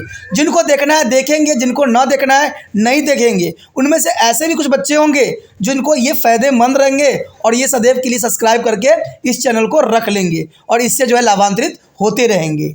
तो इतना जो है आप ज़रूर कार्य करना, क्योंकि ये बात जग कल्याण की है, ये मेरे लिए ज़रूरत इतना नहीं है, क्योंकि मुझे कुछ भी फ़र्क नहीं पड़ता है। आपने देखा ही होगा मेरे 10 या 15 व्यू ही होते हैं, लेकिन मुझे इससे कोई फ़र्क नहीं पड़ता है, क्योंकि मैंने जो उद्देश्य लिया है उसको मैं ज़रूर करूँगा और कंप्लीट करूँगा, चाहे आप करो चाहे ना करो। क्योंकि कहते हैं ना, हम तो आपके लिए कर दिए, लेकिन आपको करना है कि नहीं करना है ये आप पे डिपेंड करता है। चलिए ये बात तो हो गया, हम आ जाते हैं आनुवांशिक अभियांत्रिक का महत्व। देखिए आनुवांशिक जो है कई मायने में अत्यंत महत्वपूर्ण है, और क्यों महत्वपूर्ण है इसका तो यही चर्चा करने से ही पता लग जाएगा। कहते हैं आनुवांशिक अभियांत्रिक जो है आरडीएनए यौगिक के विभिन्न उद्देश्यों के लिए प्रयोग किए जा सकते हैं, जिसमें कुछ नीचे दिए जा रहे हैं। कहते हैं महत्वपूर्ण यौगिक जो होते हैं जैसे कि टिकाऊ वैक्सीन, हार्मोन जो है, विटामिनों और रोग प्रतिकारकों आदि के निर्माण में पदार्थों के उत्पादन के लिए इनके उत्तरदायी जीनों को बैक्टीरिया में प्रवेश कराकर और जो है इन जीवाणुओं का क्लोन प्राप्त करके इंचित जो है पदार्थ पैदा किया जा सकता है। तो ये कई मायने में इंपॉर्टेंट, चाहे हार्मोन के लिए हो चाहे वो रोग प्रतिरोधक की क्षमता के लिए हो। आज इसी की वजह से जो था कोरोना वायरस का वैक्सीन बहुत ही फास्ट तकनीक से बना लिया गया, लेकिन क्या इसका उपयोग है, क्या इसका डिसएडवांटेज है, ये तो समय में आने पर ही पता लगेगा। कहते हैं पनीर बनाने के लिए आवश्यक जो है कीवन का निर्माण करने के लिए भी इसका उपयोग किया जा सकता है, यानी दूध को फाड़ने में जो है इस तकनीक का हम उपयोग कर सकते हैं। ठीक है, पनीर बनाने के लिए हम कीवन विधि का उपयोग किया जा सकता है। पूरी यौगिक बैक्टीरिया की सहायता से प्रदूषकों का विघटन करने के लिए भी जैव उपचार के रूप में उपयोग किया जा सकता है, यानी इसके द्वारा जो है प्रदूषण को भी कम किया जाने में महत्वपूर्ण योगदान ये दे सकता है। कहते हैं जीन बैंक या लाइब्रेरी बनाने के लिए आरडीएनए प्रौद्योगिकी की सहायता से विभिन्न जीनों का क्लोन भी बनाया जा सकता है, यानी जीन बैंक या लाइब्रेरी बनाने के लिए जो है आरडीएनए का प्रौद्योगिकी का भी प्रयोग किया जा सकता है। साथ में अगर देखा जाए तो आनुवांशिक विकार के इलाज के लिए भी जो है जीन चिकित्सा जो है आरडीएनए का प्रयोग किया जा सकता है। देखिए दोस्तों, सबसे इम्पोर्टेंट बात होती है कि आनुवांशिक विकार यानी बीमारियां से जो है सभी लोग जूझते रहते हैं, तो उसमें जो है ये क्रिया और ये आरडीएनए का जो प्रयोग है बहुत ही महत्वपूर्ण और अमृत तुल्य हो सकती है। उपयोगी पादपों और परिजनों पदवों के उगाना जो है शाकनाशी और जो है नाश करने के लिए प्रयुक्त भी किया जा सकता है, जैसे प्रेरकनाशी जीवों को प्रतिरोध हो सकते हैं। यह पादपों में आरडीएनए प्रौद्योगिकी द्वारा जीन प्रविष्ट कराया भी जा सकता है, यानी खरपतवार को नष्ट करने के लिए ये तकनीक जो है एक बहुत ही इंपॉर्टेंट और वरदान सिद्ध हो सकता है आने वाला फ्यूचर में। तो ये कई मानने में बहुत ही इंपॉर्टेंट है और इसका जो है इंपॉर्टेंट को हम भूल नहीं सकते, लेकिन साथ में इसके कुछ डिसएडवांटेज भी होगा, वो आप पता ही आपको जब प्रयोग करोगे तभी इसका समझ में आएगा। The next topic is transgenic microbes, plant and animal. There is a most important topic here, a transgenic microbes, plant and animal. There is also called to genetically modified organism, means GM organism. There is a genetically modified organism. A transgenic organism is contained in their genetical makeup. A foreign gene that is a gene from another species or another kind of organism. A transgenic arise through the recombinant DNA technology. There the first topic is transgenic microbe. So here is a transgenic microbe. The bacteria are easily to be genetically modified by adding a foreign gene into their plasmid through the rDNA technology. As you have already learned in this lesson, a transgenic bacteria with the insulin gene and human growth hormones, a gene has been to the clone to the provide this hormone for a human use. That is the most important. There are insulin genes and human growth hormone gene has been to clone to be provide this hormone to human use. And other use of transgenic bacteria are a recomposing of pollutant and extracting a metal such as a copper and gold. That is the most important. And the next is a transgenic plant. There are some genetical or modified plant are herbicides and pest resistant and are genetically they are modified tobacco plant containing a gene from to the fabulous and emit of green light. Here is the most important though. There are BT crops. There is a what is mean to the BT crop. The BT crops are genetically modified crop and therefore also is called transgenic crop. There is a BT is also called to the transgenic crop. There is a modified crop. And the name of BT crops because the transgenes are their foreground genes transferred into crop by the soil is a bacterium Bacillus thermogenesis means BT the bacillus and the bacterium is a Bacillus thuringiensis it means to the BT. The transferred genes is a not a harmful to be host crop into the was are genotypes the genes has been to the added. It is a code for a is a protein is called cryoprotein. There is a code for a protein is called cryoprotein. The bacteria is a BT live in the soil. In the genotypes, there is a genes called as cry genes, which are produced on insecticides, insect killing protein. That is called insect killing protein. A BT crops produce this protein when insect pest eat the BT crop. The cryoprotein is converted into the toxin substance by the enzyme present in the stomach of the pest. This tonic substance kill the pest and the chrysogenes has been to isolate and transfer it into many crops. Example cotton, maize, brinjal, tomato and tobacco as a test in the field. And they are resistant to the insect attack. Use of BT crops reduce this need for a spraying insecticides to kill to insect pest and insecticides are harmful to human and other animals. There is a most important here. The insecticides are harmful to human and other animals. However, but BT crops can be only be cultivated after permission from a government of India. The under Environment Protection Act means EPA. Their Environment Protection Act is the most important. This is because the internal is very there. The first is the sand BT crops make the toxin throughout their growing season.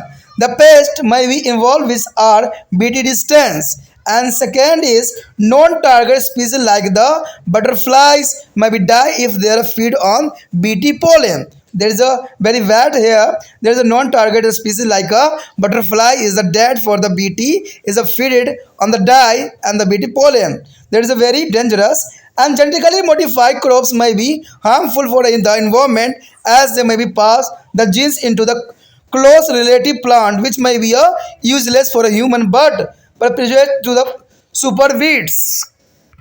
दोस्तों यहाँ पर अत्यंत महत्वपूर्ण topic हमारे समक्ष आया है परजीवी सूक्ष्म जीव पादप तथा प्राणी। देखिए ये कई मानने में बहुत इंपॉर्टेंट टॉपिक है क्योंकि इसमें हम सभी सूक्ष्म जीवी पादप हो या प्राणी के विषय में हम चर्चा करेंगे।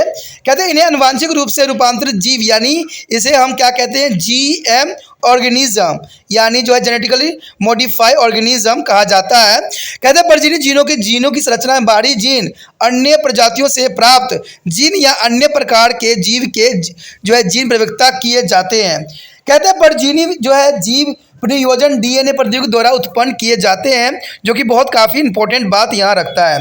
कहते हैं सबसे पहले हमारा यही आता है परजीवी सूक्ष्म जीवी यानी सूक्ष्माणु यानी ट्रांसजेनिक मैक्रोब जो क्या होती है। देखिए जैसा कि आप पहले ही पढ़ चुके हो कि DNA प्रौद्योगिकी की सहायता से बाहरी जीन को बैक्टीरिया के प्लाज्मोड में प्रवेश कराया यानी संयुक्त कारक उनकी आनुवांशिक रूपांतरण आसानी से किया जा सकता है जिसके विषय में हम पहले ही पढ़ चुके हैं। कहते हैं मानव वृद्धि हार्मोन जीन व इंसुलिन जीन युक्त परजीवी बैक्टीरिया को इन हार्मोनों को मानव के प्रयोग के लिए प्रदान करने के लिए क्लोन किया जा सकता है। तो ये काफ़ी इंपॉर्टेंट बात रखती है कि इसको क्लोनिंग किया जा सकता है। लेकिन देखा जाए तो परजीवी बैक्टीरिया को अन्य उपयोग प्रदूषक के अपघटन एवं धातुओं जैसे तांबे तथा सोने को निष्कर्षण में भी हो सकता है। तो वो बातें कई मायने में इंपॉर्टेंट थी, लेकिन अगर देखा जाए परजीवी पादप यानी ट्रांसजेनिक प्लांट्स जो होती है, तो प्लांट्स में इसका क्या महत्वपूर्ण स्थान है। कहते हैं कुछ आनुवांशिक रूप में रूपांतरित पादप जो है शाकनाशी या पीड़क जीवी प्रतिरोधी होते हैं, यानी शाकनाशी या पीड़क जीवी प्रतिरोधी भी होते हैं। आनुवांशिक रूप से रूपांतरित तमाकुल के एक पौधों में खाद्य तौर यानी फायर फ्लाई का एक जीन प्रविष्ट कराया जाता है, जिसके कारण यह हरा प्रकाश उत्सर्जित करता है। देखिए दोस्तों, ये बहुत इंपॉर्टेंट बात यहाँ रखता है कि अगर रूपांतरित तमाकुल के पौधों में अगर जुनून यानी फायर फ्लाई का एक जीन प्रविष्ट कराया जाए, तो जिसके द्वारा जो होता है हरा प्रकाश उत्सर्जित होता है। अब यहाँ पर सबसे इंपॉर्टेंट आता है बीटी फसलें। देखिए बीटी फसलें अत्यंत महत्वपूर्ण रखता है। कहते हैं ये फसलें जो होते हैं आनुवांशिक रूप में रूपांतरित पादप होते हैं, जिन्हें परजीवी फसलें भी यानी ट्रांसजेनिक क्रॉप्स भी कहते हैं। इन्हें बीटी फसलें इसलिए कहा जाता है क्योंकि परजीवी अथवा विजातीय जीन को मृदा जीवाणु यानी बेसिलस यूरोजेनेसिस यानी बीटी द्वारा फसलों में स्थानांतरित किया जाता है। यानी एक जीवाणु का इस्तेमाल किया जाता है जिसको हम बेसिलस कहते हैं, बेसिलस थ्यूरोजेनेसिस बीटी के नाम से जाना जाता है, इसलिए हम इसको बीटी फसलें भी कहते हैं। ठीक है, इसको स्थानांतरित किया जाता है। स्थानांतरित जीन का परजीन उस परपोषित जीन के लिए हानिकारक नहीं होता है, यानी ये जो होती है परपोषित जीन के लिए हानिकारक नहीं होता है जिसके जीन प्रारूप में जीन डाला गया हो, लेकिन यह काई प्रोटीन नामक प्रोटीन को कोडित कर देता है। यानी ये काई प्रोटीन नामक प्रोटीन को ये कोडित करता है, जो कि अलग बात यहाँ पर रखती है। अगर देखा जाए बीटी जीवाणु मृदा में पाया जाता है। इसके जीन प्रारूप में एक जीन होता है जिसे हम काई जीन लिखा जाता है, जो पीड़कनाशी यानी पेस्ट मारने वाला होता है, यानी पीड़कनाशी होता है, पेस्टिसाइड जिसे आप कहते हो, यानी पेस्ट मारने वाला केमिकल होता है। प्रोटीन का स्वेद करता है और बीटी इसी प्रोटीन को उत्पन्न करता है। देखिए जिसको मारने के लिए प्रोटीन का इस्तेमाल किया जाता है, वही प्रोटीन बीटी उत्पन्न करता है। यानी जब कोई पीड़क कीट बीटी फसलों को खाता है तो इसके आमाशय में विद्यमान एंजाइम क्राई प्रोटीन में बदल देता है और उस पीड़क के कीट खा जाता है। यानी इस प्रकार पीड़क कीट को खा जाता है, जो कि काफ़ी मानने में इम्पोर्टेंट रखता है।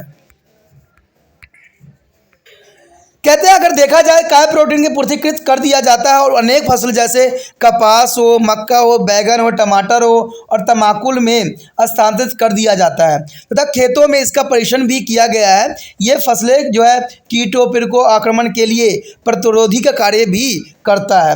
बीटी फसलों पर कीटनाशियों का छिड़काव करने की आवश्यकता कम हो जाती है क्योंकि पीड़कनाशी मानव एवं अन्य जंतुओं के लिए हानिकारक होता है। देखिए बीटी फसलों पर कीटनाशी का छिड़काव करने की आवश्यकता कम हो जाती है क्योंकि पीड़कनाशी आपको पता ही है कि मानवों और जंतुओं के लिए कई मायने में हानिकारक होता है और कई मायने में उनके लिए बहुत ही बुरा प्रभाव भी डालता है। फिर भी बीटी फसलों के भारतीय कृषि अनुसंधान परिषद यानी न्यू दिल्ली यानी ICAR की अनुमति के बगैर नहीं उगाया जा सकता है। ये इसलिए कि कीट वैज्ञानिक निम्न बातों से काफ़ी चिंतित है, इन बातों से काफ़ी उनको प्रभावित भी किया है। तो पहली बात तो यही था जो उनको काफ़ी प्रभावित किया था, वो था क्योंकि बीटी फसलें अपने उगाए जाने की समझ अवधि में अब विष उत्पन्न करती है, यानी जितना टाइम इसको उगाया जाता है ये सिर्फ विष ही उत्पन्न करता है, यानी जहर ही उत्पन्न करता है, जिसके कारण पीड़क बीटी के लिए प्रतिरोधकता का उत्पन्न भी कर सकता है। यानी अगर मान लीजिए किसी चीज़ को हम वही चीज़ दे रहे हैं तो हो सकता है आने वाला टाइम में कीट इसका प्रतिरक्षा तंत्र बन जाए।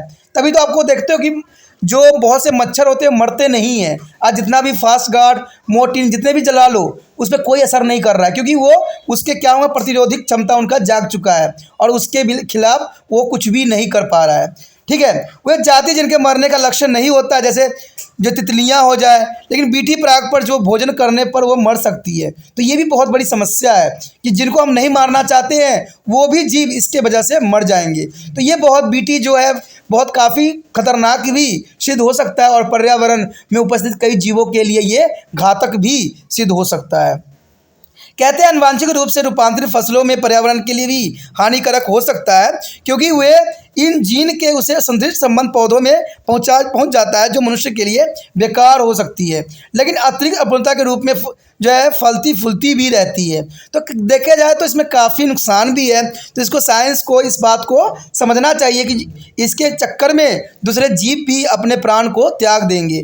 तो इसलिए इसको अभी प्रमाणित नहीं मिला है और इसको जो है इस्तेमाल भी करने की मनाही की गई है, क्योंकि ये जिसको लगाया जाता है उस समय से ये विष उत्पन्न कर लेने लग जाता है और कई मायने में जो दूसरे जीव होते हैं उनको भी नष्ट करने के लिए अपना योगदान दे देता है। तो ये कई मानने में थोड़ा सा खतरनाक है। यही बात जो है साइंटिस्टों के लिए चिंता का विषय बना हुआ है।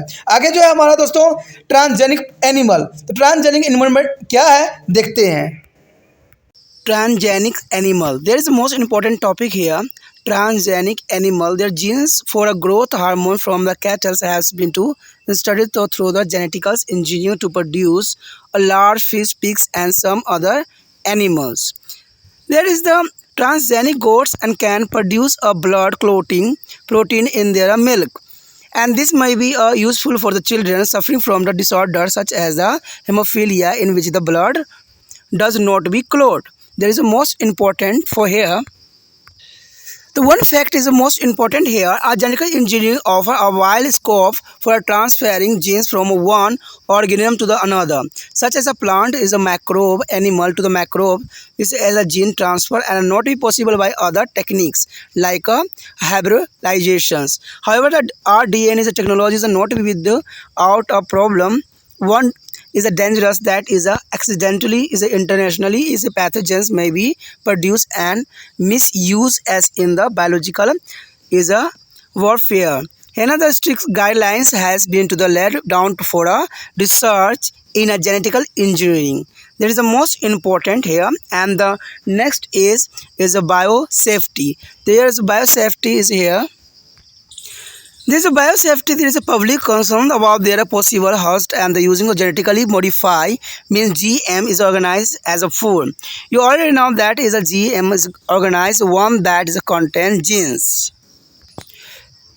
From there is another species, for example, a BT brinjal as a GMS brinjal has genes added to be genomes of brinjal from another species by genetic engineering, which help it to be protect itself from one of its pests.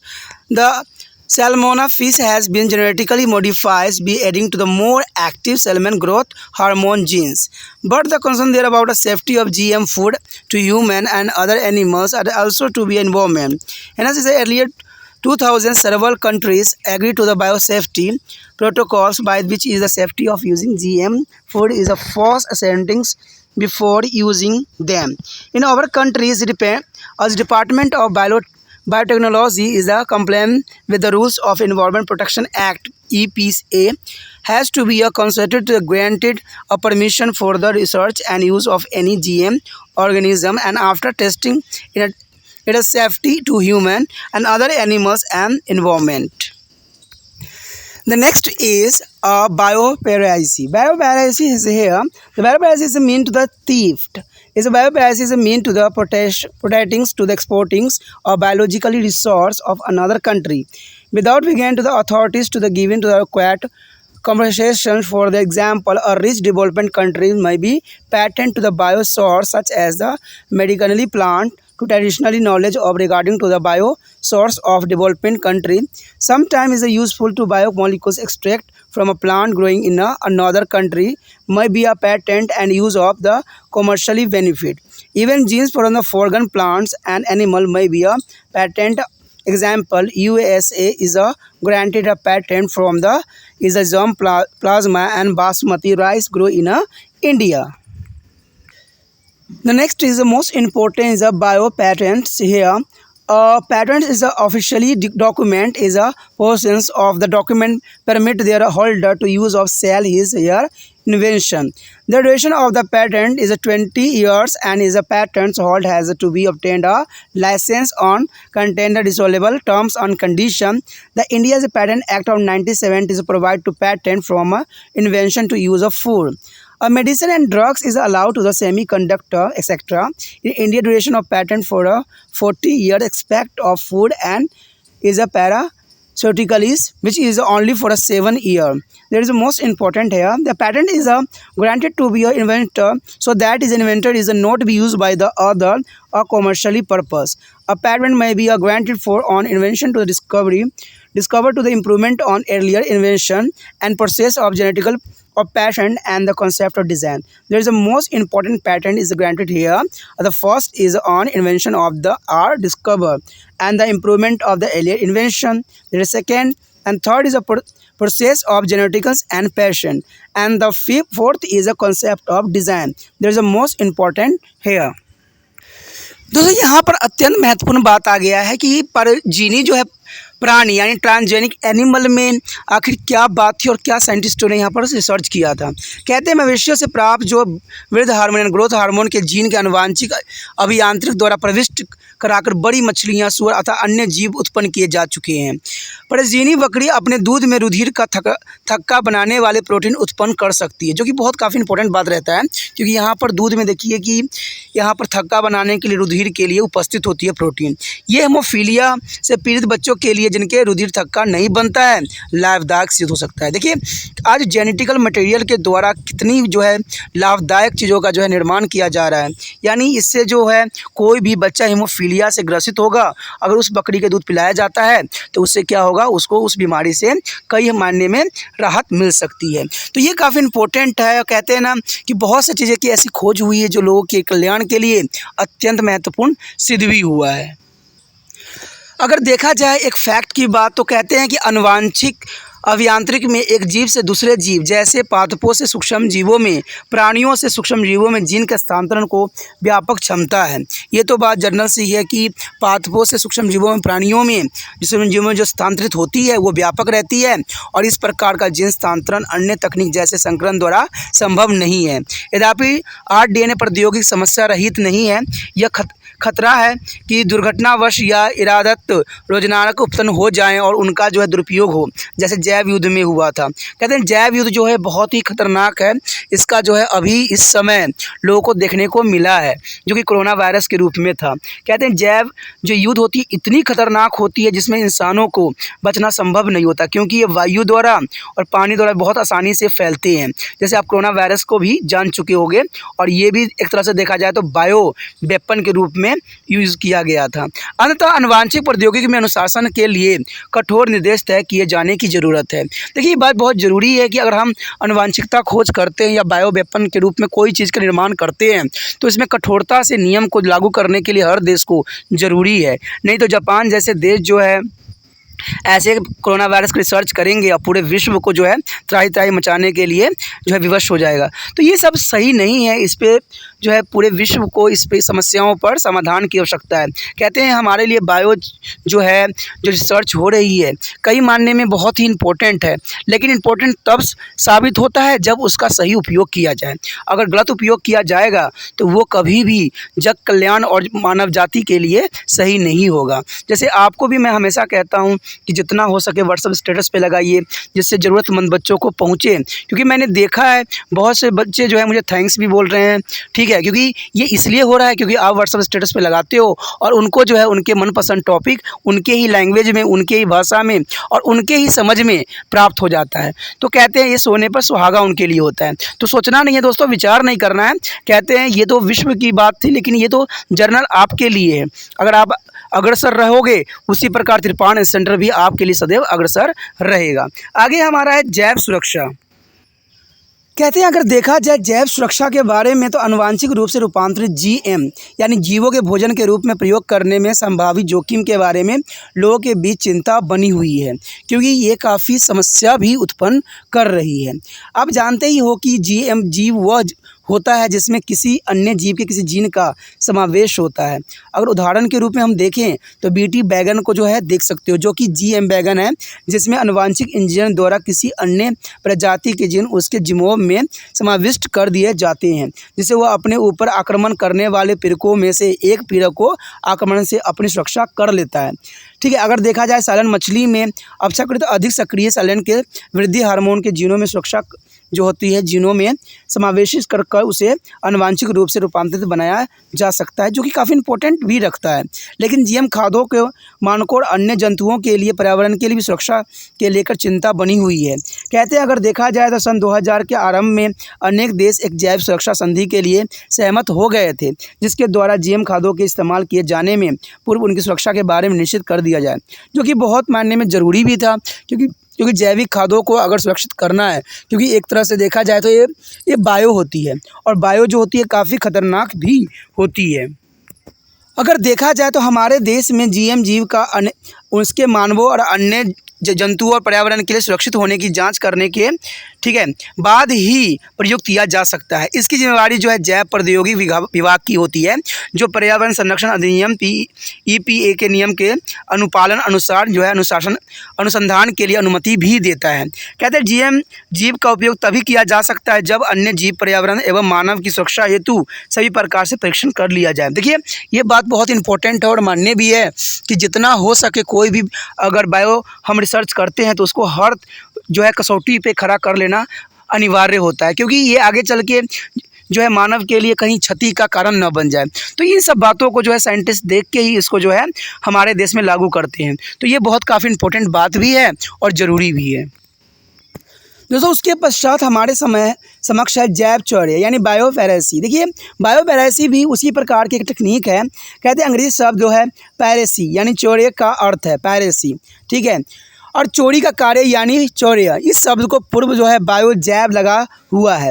अंत इसका शाब्दिक अर्थ होता है जैव चौर्य। जैव चौर्य कहने का तात्पर्य है कि किसी देश के जैविक साधन बिना उसकी अनुमति के या बिना पर्याप्त मुआवजा प्रतिपूर्ति के जो है पेटेंट करा लेना या दोहरा करना। इसका मतलब दोस्तों समझ गए होंगे कि जैव चौर्य का मतलब है बायोपैरेसी। इसका मतलब है कि बायो चीज़ों को चोरी करना, यानी बिना अनुमति के दूसरे देशों से उसको चोरी कर लेना। ऐसे बहुत से बातें थी जिनको चोरी के इंजामों में दिखाया भी गया है। कहते हैं एटम्स बम सिर्फ अमेरिका के पास था, लेकिन ये परमाणु बम आज के समय में हर जगह हर देशों में मिल गया। तो इसका मतलब क्या हुआ, कोई ना कोई लीकेज थी, कहीं ना कहीं कुछ ना कुछ थी, जिसको बायोपैरेसी के नाम भी दिया जा सकता है। कहते हैं कोई चीज़ अगर हमें ख़रीदना होता है तो उसको मुआवजा दे के फिर हम उसके फार्मूला लेते हैं। तो आज ऐसी चीज़ें बहुत हो रही है और ये देश कल्याण के लिए और जीवन के लिए सुरक्षित नहीं है। कहते हैं उदाहरण के लिए कोई धनी देश किसी विकसित देश के जैव साधन का जो है पेटेंट करा ले, ऐसे विकासशील देशों के औषधि पादप या पारंपरिक ज्ञान का जो है पेटेंट करा ले। प्रायः ऐसा होता है कि धनी देश ऐसे देशों को पादपों से प्राप्त लाभदायक जैव अणुओं को पेटेंट करा लेते हैं और वर्जनीय लाभों के लिए इनका उपयोग भी करते हैं। यहाँ तक कि विदेश पादपों और प्राणियों के जीनों का भी पेटेंट करा लिया जाता है। जैसे संयुक्त राज्य अमेरिका ने भारत में जो है पारंपरिक रूप से उगाए जा रहे बासमती चावल के लिए जम प्लाज्मा पेटेंट स्वीकृत किया था। देखिए कितना इंपॉर्टेंट बात है। बात सही है कि बहुत से देश जो होते हैं बिना पूछे बिना इजाज़त के ही अपने देश में उस चीज़ों को पेटेंट करा लेते हैं। अगर अब देखा जाए साइंस में ही देखा जाए तो आपको पता है कि भारत में सुश्रुत जो थे उन्होंने जो है चिकित्सा के क्षेत्र में काफ़ी तरक्की किया, लेकिन ऐसा हमें किसी भी देश में नहीं मिला। लेकिन ये सारे चिकित्सा सर्जरी की बातें थी, आज हमारे देश से दूसरे देशों में ये काफ़ी प्रचलित है, काफ़ी विकसित है। तो इसका क्या अर्थ समझा जाए, क्या समझा जाए, क्या इन्होंने यहाँ से इसको चोरी किया? तो ये बायोपैरेसी जो होती है बहुत ही आम हो गई है और आने वाला समय में देखना ही खतरनाक भी सिद्ध होगा, क्योंकि ये चीज़ें जो होती है बहुत ही सीमित रूप में और सुरक्षित रखना अत्यंत महत्वपूर्ण है। कहते हैं इसमें बहुत से रूल रेगुलेशन हस्ताक्षर भी हुए हैं, लेकिन इसका मान्यता सही रूप में सामने नहीं आया है। लोग इसका हमेशा जो है खंडन ही किए हैं। तो ये देश कल्याण के लिए और जग कल्याण के लिए और मानव कल्याण के लिए कदाचित उचित नहीं रहेगा। कहते हैं उसके पश्चात हमारे बहुत इंपॉर्टेंट है जैव पेटेंट। देखिए जैव पेटेंट का मतलब होता है जो कानूनी तौर पे पेटेंट करवाया जाता है। एक पेटेंट सरकारी दस्तावेज होता है और दस्तावेज होने इसके स्वामी को यह अधिकार प्रदान किया जाता है कि अपनी खोज का प्रयोग कर सकता है और वो बेच भी सकता है। पेटेंट की अवधि 20 वर्ष की होती है और पेटेंटकारी को कुछ उचित शर्तों और दशाओं को आधार पर लाइसेंस प्राप्त कर लेना होता है। कहते हैं इंडियन पेटेंट एक्ट यानी 1990 के अनुसार इस पेटेंट का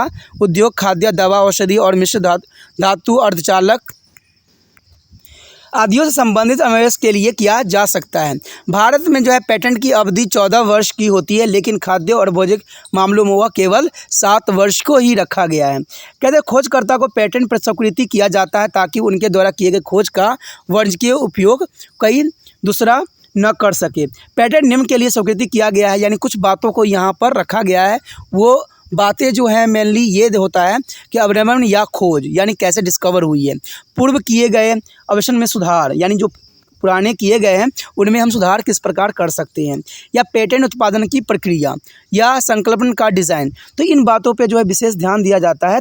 Our next topic is the most important here is the polymerase chain reaction.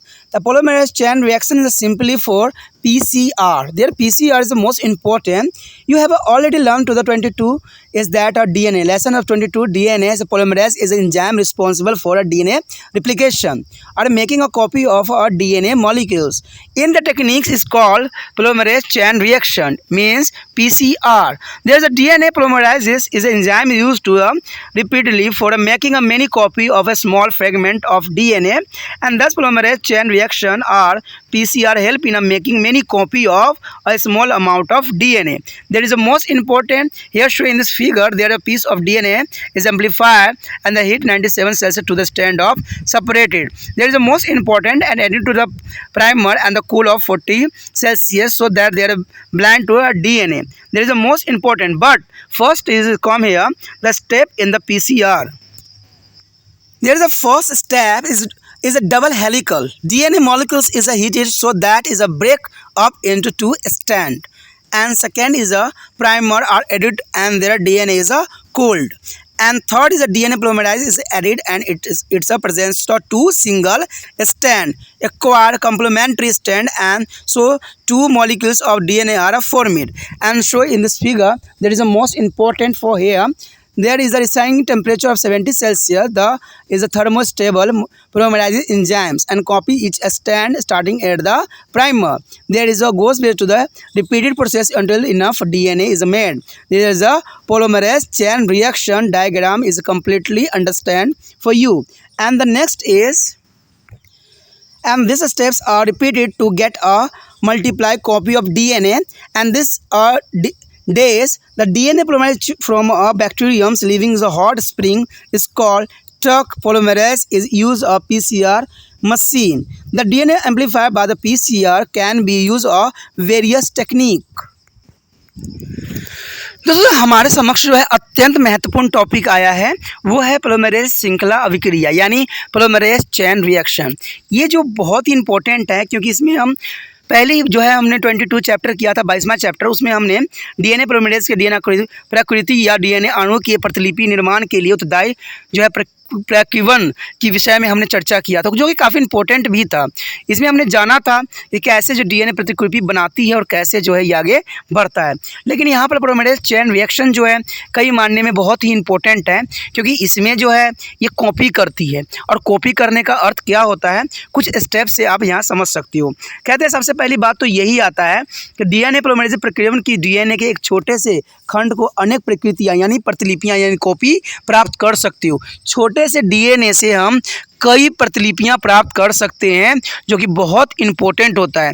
आपको पता है कहीं भी क्राइम होता है तो हमें अधिक मात्रा में कोई भी चीज़ नहीं मिलता है, तो वहाँ पर छोटी छोटी मात्राओं में हेयर मिल गया, ब्लड के सैंपल मिल गए, नाखून मिल गए, तो इन्हीं से जो है पोलीमरेज चेन रिएक्शन के रिगार्डिंग इसको आगे जो है बनाया जाता है और आगे जो है इस पर रिसर्च पे लगाई जाती है। तो ये बनाना जो है प्रतिलिपियाँ बनाई जाती है और इसके बारंबार प्रयोग भी किए जाते हैं, कई बार इसको प्रयोग में भी लाया जाता है, जो कि बहुत काफ़ी इम्पोर्टेंट रखता है।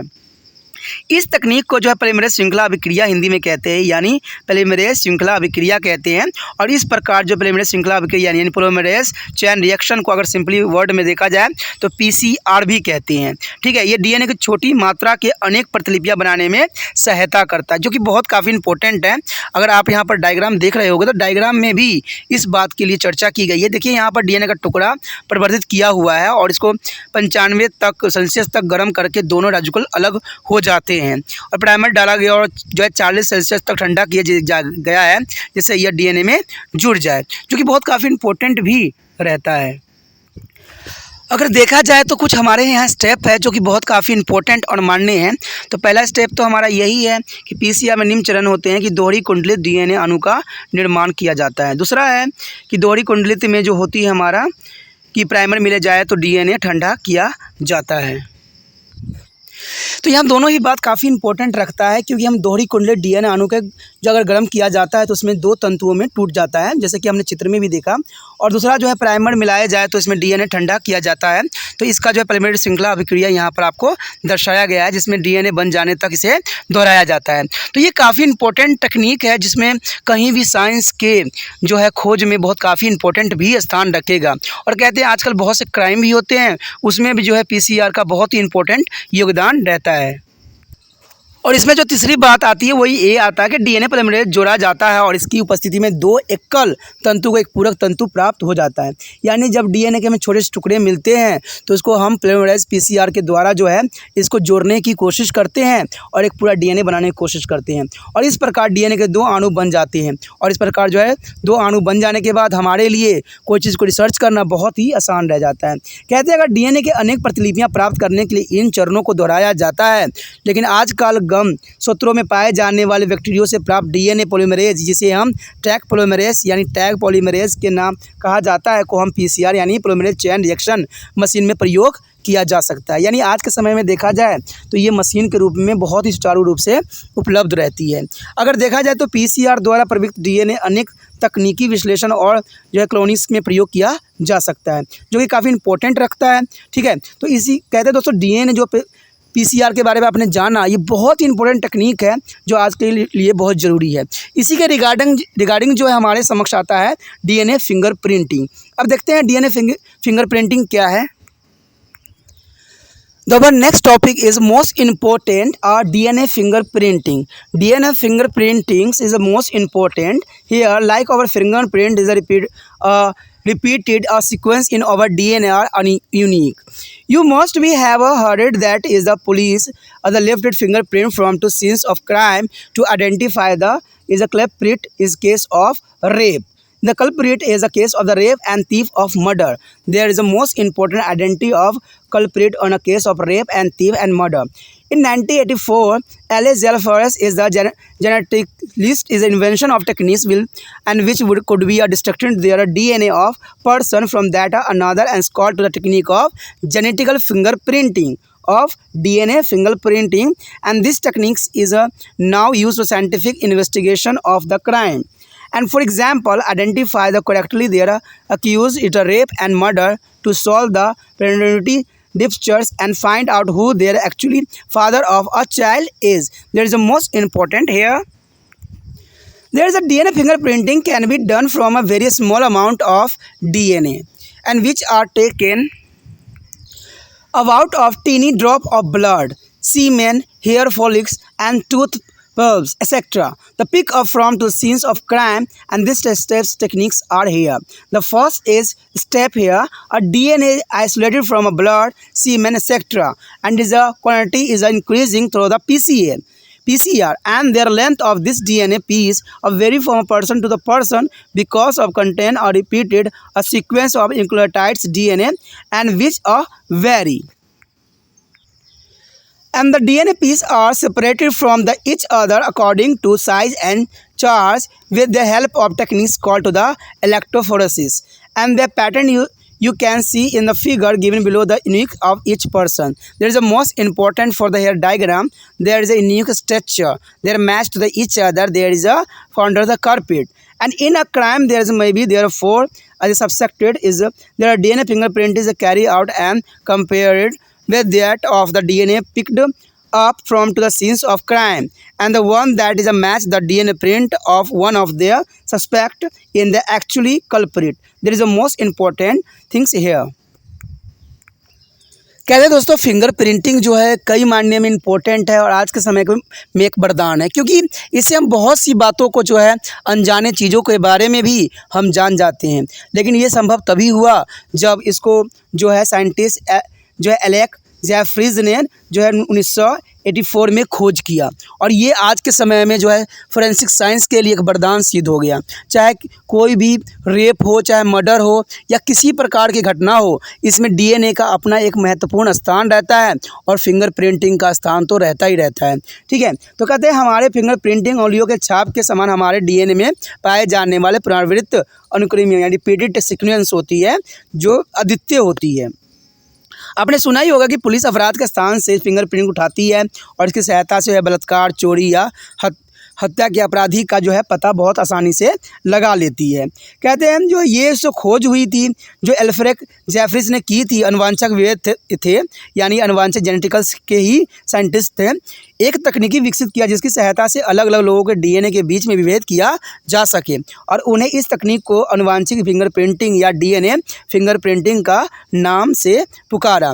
यह तकनीक अब अपराध के वैज्ञानिक अनुसंधान के लिए प्रयुक्त होती है। उदाहरण के तौर पर बलात्कार या हत्या के मामलों में ये पत्रता के झगड़े को हल करने में भी, यानी मान लीजिए किसका बच्चा है ये भी जानने के लिए ये फिंगरप्रिंटिंग जो होती है एक वरदान सिद्ध हो जाता है, क्योंकि इसमें कौन पिता होता है वो हम फिंगरप्रिंटिंग से पता लगा लेते हैं। अब आखिर फिंगरप्रिंटिंग में होती कौन कौन सी चरण है ये जानना आपके लिए अत्यंत महत्वपूर्ण है कि फिंगरप्रिंटिंग में आखिर कौन कौन सी बातों को सम्मिलित किया जाता है। चलिए देखते हैं कि फिंगरप्रिंटिंग में कौन कौन सी बातें जो है सम्मिलित होती है।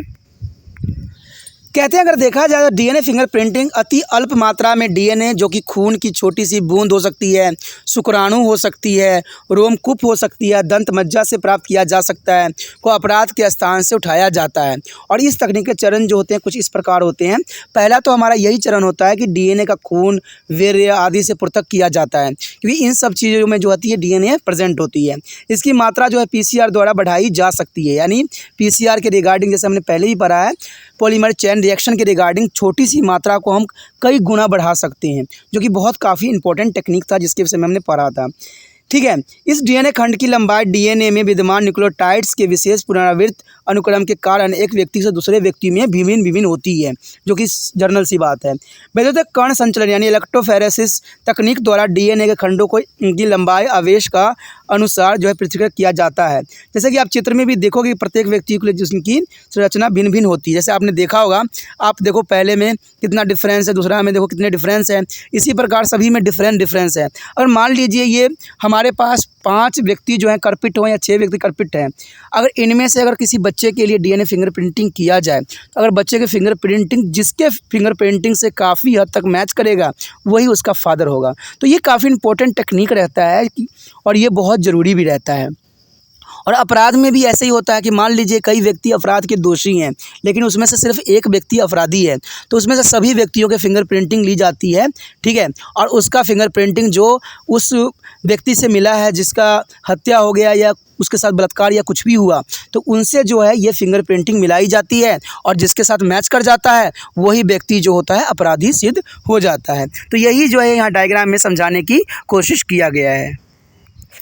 कहते हैं अगर देखा जाए तो एक अपराध में 3 या 4 संदेह हो सकते हैं, इसकी डीएनए फिंगरप्रिंटिंग की जाती है और उसे अपराध के स्थान से लिए गए डीएनए से तुलना भी किया जाता है, जैसे मैंने अभी आपको समझाया है।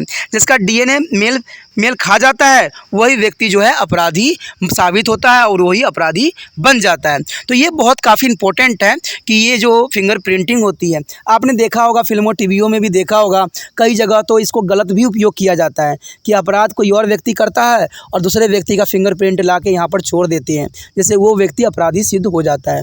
तो ये कहते हैं ना कुछ टेक्निक बनी है अच्छे के लिए, तो कुछ जो है लोग अपराधी जगत के लोग जो हैं इसको गलत उपयोग करके जो है आज साइंस को भी उलझाने की कोशिश में लगे हुए हैं। तो ये कोई दो राय नहीं है, लेकिन कहते हैं ना कि फिंगरप्रिंटिंग जहाँ इतना इम्पोर्टेंट है वहाँ अपराधी भी आज बहुत तेज और चालाक हो गए हैं। The next topic is genomic. Genomic is the most important topic here. Genomes is a collective term of a full set of gene is a organism. Genes are pair and so genome is mean to all the genes present in the haploids mean n set of chromosome. Genomics is the analysis of the genome data that is a finding out of functionally nucleotide sequence genes in the DNA of organism. Here showing this figure. So here showing this diagram, there is a most important diagram here. There is a karyotypes of showing the chromosome of male and female. Here the human, there is the most important chromosome in the karyotypes showing this figure. The genomes of E. coli is bacterium, the yeast and the Saccharomyces and some other kind of organism is already known is Aphrodisiacs Drosophila. They are showing this diagram is the most important here. Here show the human genomes. There is the most important and here show the defected in human beings. There are chromosomal and there are condition of their breast cancer, fascias, hemolysis and the DNA immunodeficiency is a family process of the clone, cystic fibrosis, multi-exoded and disorder of cartilage and bone, malignancy, melanoma is the most important. There are genomes in here, show in this figure. This figure is already show there is a human genome in there is a some defected gene. There is a large number of diseases in a genetical in genomes. There are human genomes has been to the mapped in the 2003 and the human have a 23 pairs of chromosome.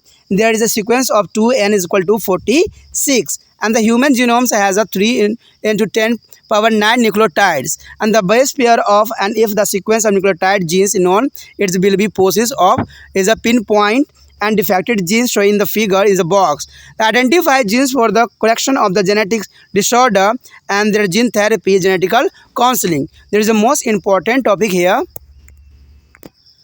दोस्तों यहाँ पर अत्यंत महत्वपूर्ण topic है जिसको genomic कहा जाता है। देखिए जीनोमिक एक प्राणी में पाए जाने वाले सभी जीनों के समुच्चय के लिए प्रयुक्त एक समूहवाहक शब्द है जिन्हें जमीक युक्त होते हैं और इसलिए जीनोम का तात्पर्य जीनो जो है गुणसूत्रों के अनुगणित समुच्चय से विद्यमान सभी जीनों से माना जाता है जिसमें हर चीज़ जो है इंपॉर्टेंट अपना स्थान रखता है। अगर आप यहाँ डायग्राम देख रहे होगे तो इसमें जो है पुरुष गुणसूत्र और महिला गुणसूत्र दर्शाया गया है। कहते हैं इन्हीं जीन का जो है बहुत काफ़ी इंपॉर्टेंट है। ये क्रोमोसोम गुणसूत्र जो होते हैं कई मायने में इंपॉर्टेंट होते हैं और इसी से जो है सारे आधार तैयार होता है। तो ये जीन जो है और ये गुणसूत्र जो है कई मायने में इंपॉर्टेंट होते हैं। कहते हैं जीनोमिक जो है जीनोम्स आंकड़े का विश्लेषण है अर्थात कहते हैं किसी जीव के डीएनए में जो है कार्यात्मक न्यूक्लियोटाइड्स अनुक्रम जीनों की जो जानकारी प्राप्त होता है। अगर हम देखें पहले भी हमने देखा था ई कोलाइड्स में जिसमें जीवाणु जो है माइलेसेस में जो है खमीर अथवा कुछ अन्य जीव जैसे कि सेरावेसोफिलस एंड ड्रेसोफिला जो फल मक्खी का जीनोम्स पहले से ही हमें ज्ञात है और हमने जाना भी था कि इसमें किस प्रकार जो है इंपॉर्टेंट रखता है। यानी ई कोलाइड के बारे में हमने पूरा विस्तार से जाना था। तो कहते हैं गुणसूत्र जो है अपना विशेष स्थान रखता है और गुणसूत्र से ही आगे बहुत सी क्रियाएँ संभव हो पाता है। यहाँ पर एक विस्तृत डायग्राम आपके समक्ष प्रस्तुत है। देखिए इसमें जो है दोषपूर्ण जीनों की स्थिति दर्शाया गया है कि मानव जीनों में कितने प्रकार की बीमारियाँ यहाँ उपस्थित होती है। तो आप देख के हैरान ही हो गए होंगे कि इतने सारे जो होते हैं जीनोम्स के रिगार्डिंग होने वाले डिसऑर्डर हैं। तो ये काफ़ी विकार जो है काफ़ी खतरनाक होता है इंसानों में। तो ये आप समझ सकते हो कि क्लोन फ्लेमिंग हो, यहाँ कैंसर हो, ब्रेस्ट कैंसर हो, ठीक है, रक्त कोई भी हो या चेस्ट रोग, लिपिड्स हो, तो सारी बीमारी जो है जीनोम्स के वजह से ही होता है। तो इस डायग्राम को देख के आप खुद भी हैरान हो गए कि इतने सारे दोष जो होते हैं जीन के वजह से होता है। तभी कहते हैं ना कोई भी कदम उठाओ सोच समझ के उठाओ क्योंकि इससे हमारे जीन्स पे जो है काफ़ी प्रभाव डालता है।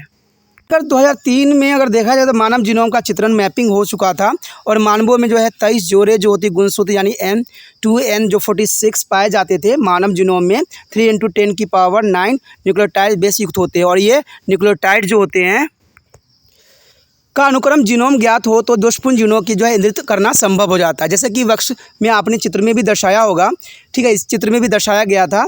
और त्रुटि के ठीक करने वाले अनुवांशिक विकारों को ठीक करने वाले जीनोमों की पहचान हो सकती है तथा अनुवांशिक परामर्श भी दी जा सकती है। तो ये काफ़ी इंपॉर्टेंट है कि दोषपूर्ण जीनों को इंद्रित करना संभव हो जाएगा और जो त्रुटियाँ होगी उससे जो है ठीक भी किया जा सकता है। तो ये कई मायने में जीनोम जो थी काफ़ी इंपॉर्टेंट थी। अब जो हमारा टॉपिक है अनुवांशिक परामर्श यानी काउंसलिंग के बारे में देखते हैं क्या है। The next topic is most important here there is a genetics is a counseling. Their genital counseling is the most important here. You have earlier learned about the dominant and the recessive genes. And if child receive a dominant gene from one parent and receive from to the other parents is a heterogeneous condition. The receives or genes does not be expressed itself, and the received genes get expressed only when they are in the homogeneous condition. That is both genes of pair inherit from to the parent and receive.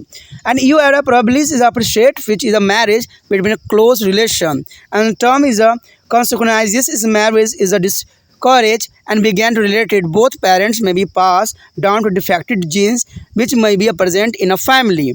The most defective genes, their case a genetical disorder as receive, and when both genes appear in the child are defective in the child is born with a genetical disorder. So if a couple wish to, then now there is chance of their child getting a particular disorder present in their family. They have to go to the genetical counselor. A genetical counselors mean to the advice given regarding a genetic disorder. So that is a couples now whether to have one more children in their first children is suffering from genetical disorder, and the genetical counselor has a very good knowledge of human genetical and can predict their chance of a genetical defect in a family. There is a show in this picture. There is the most important the circle and females and the square of the male fill the circle and square are affected individuality of circle and a square are normal individual. There is a more important here the pediatric chart. The pediatric chart is here is the most important. The pattern of the inherent of particular traits is a feature among the human and identified by their method of pedigree analysis. The pedigree is their diagrammatic representation of relationship showing the particular traits in a family. The genetical counselor is a preparer of pedigree chart and can then advise to accordingly see the pedigree chart and the study of square circle explain it. There is the most important of pedigree chart here.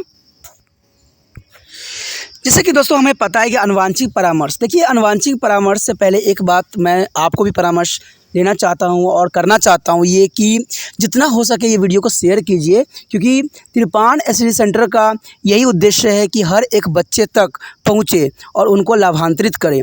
और इस कार्य में आप जो हो एक बहुत important जो है हम तिरपान एसडी सेंटर के लिए एक रास्ता बन सकते हो।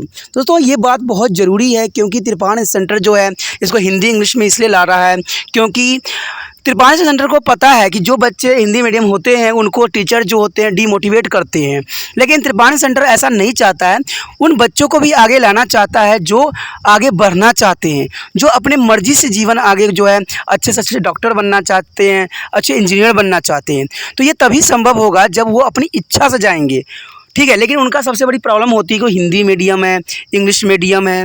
तो इससे तिरपान सेंटर जो है ये हिंदी इंग्लिश दोनों मीडियम में आपको जो है बहुत ही सुचारू रूप से समझाने की कोशिश करता है।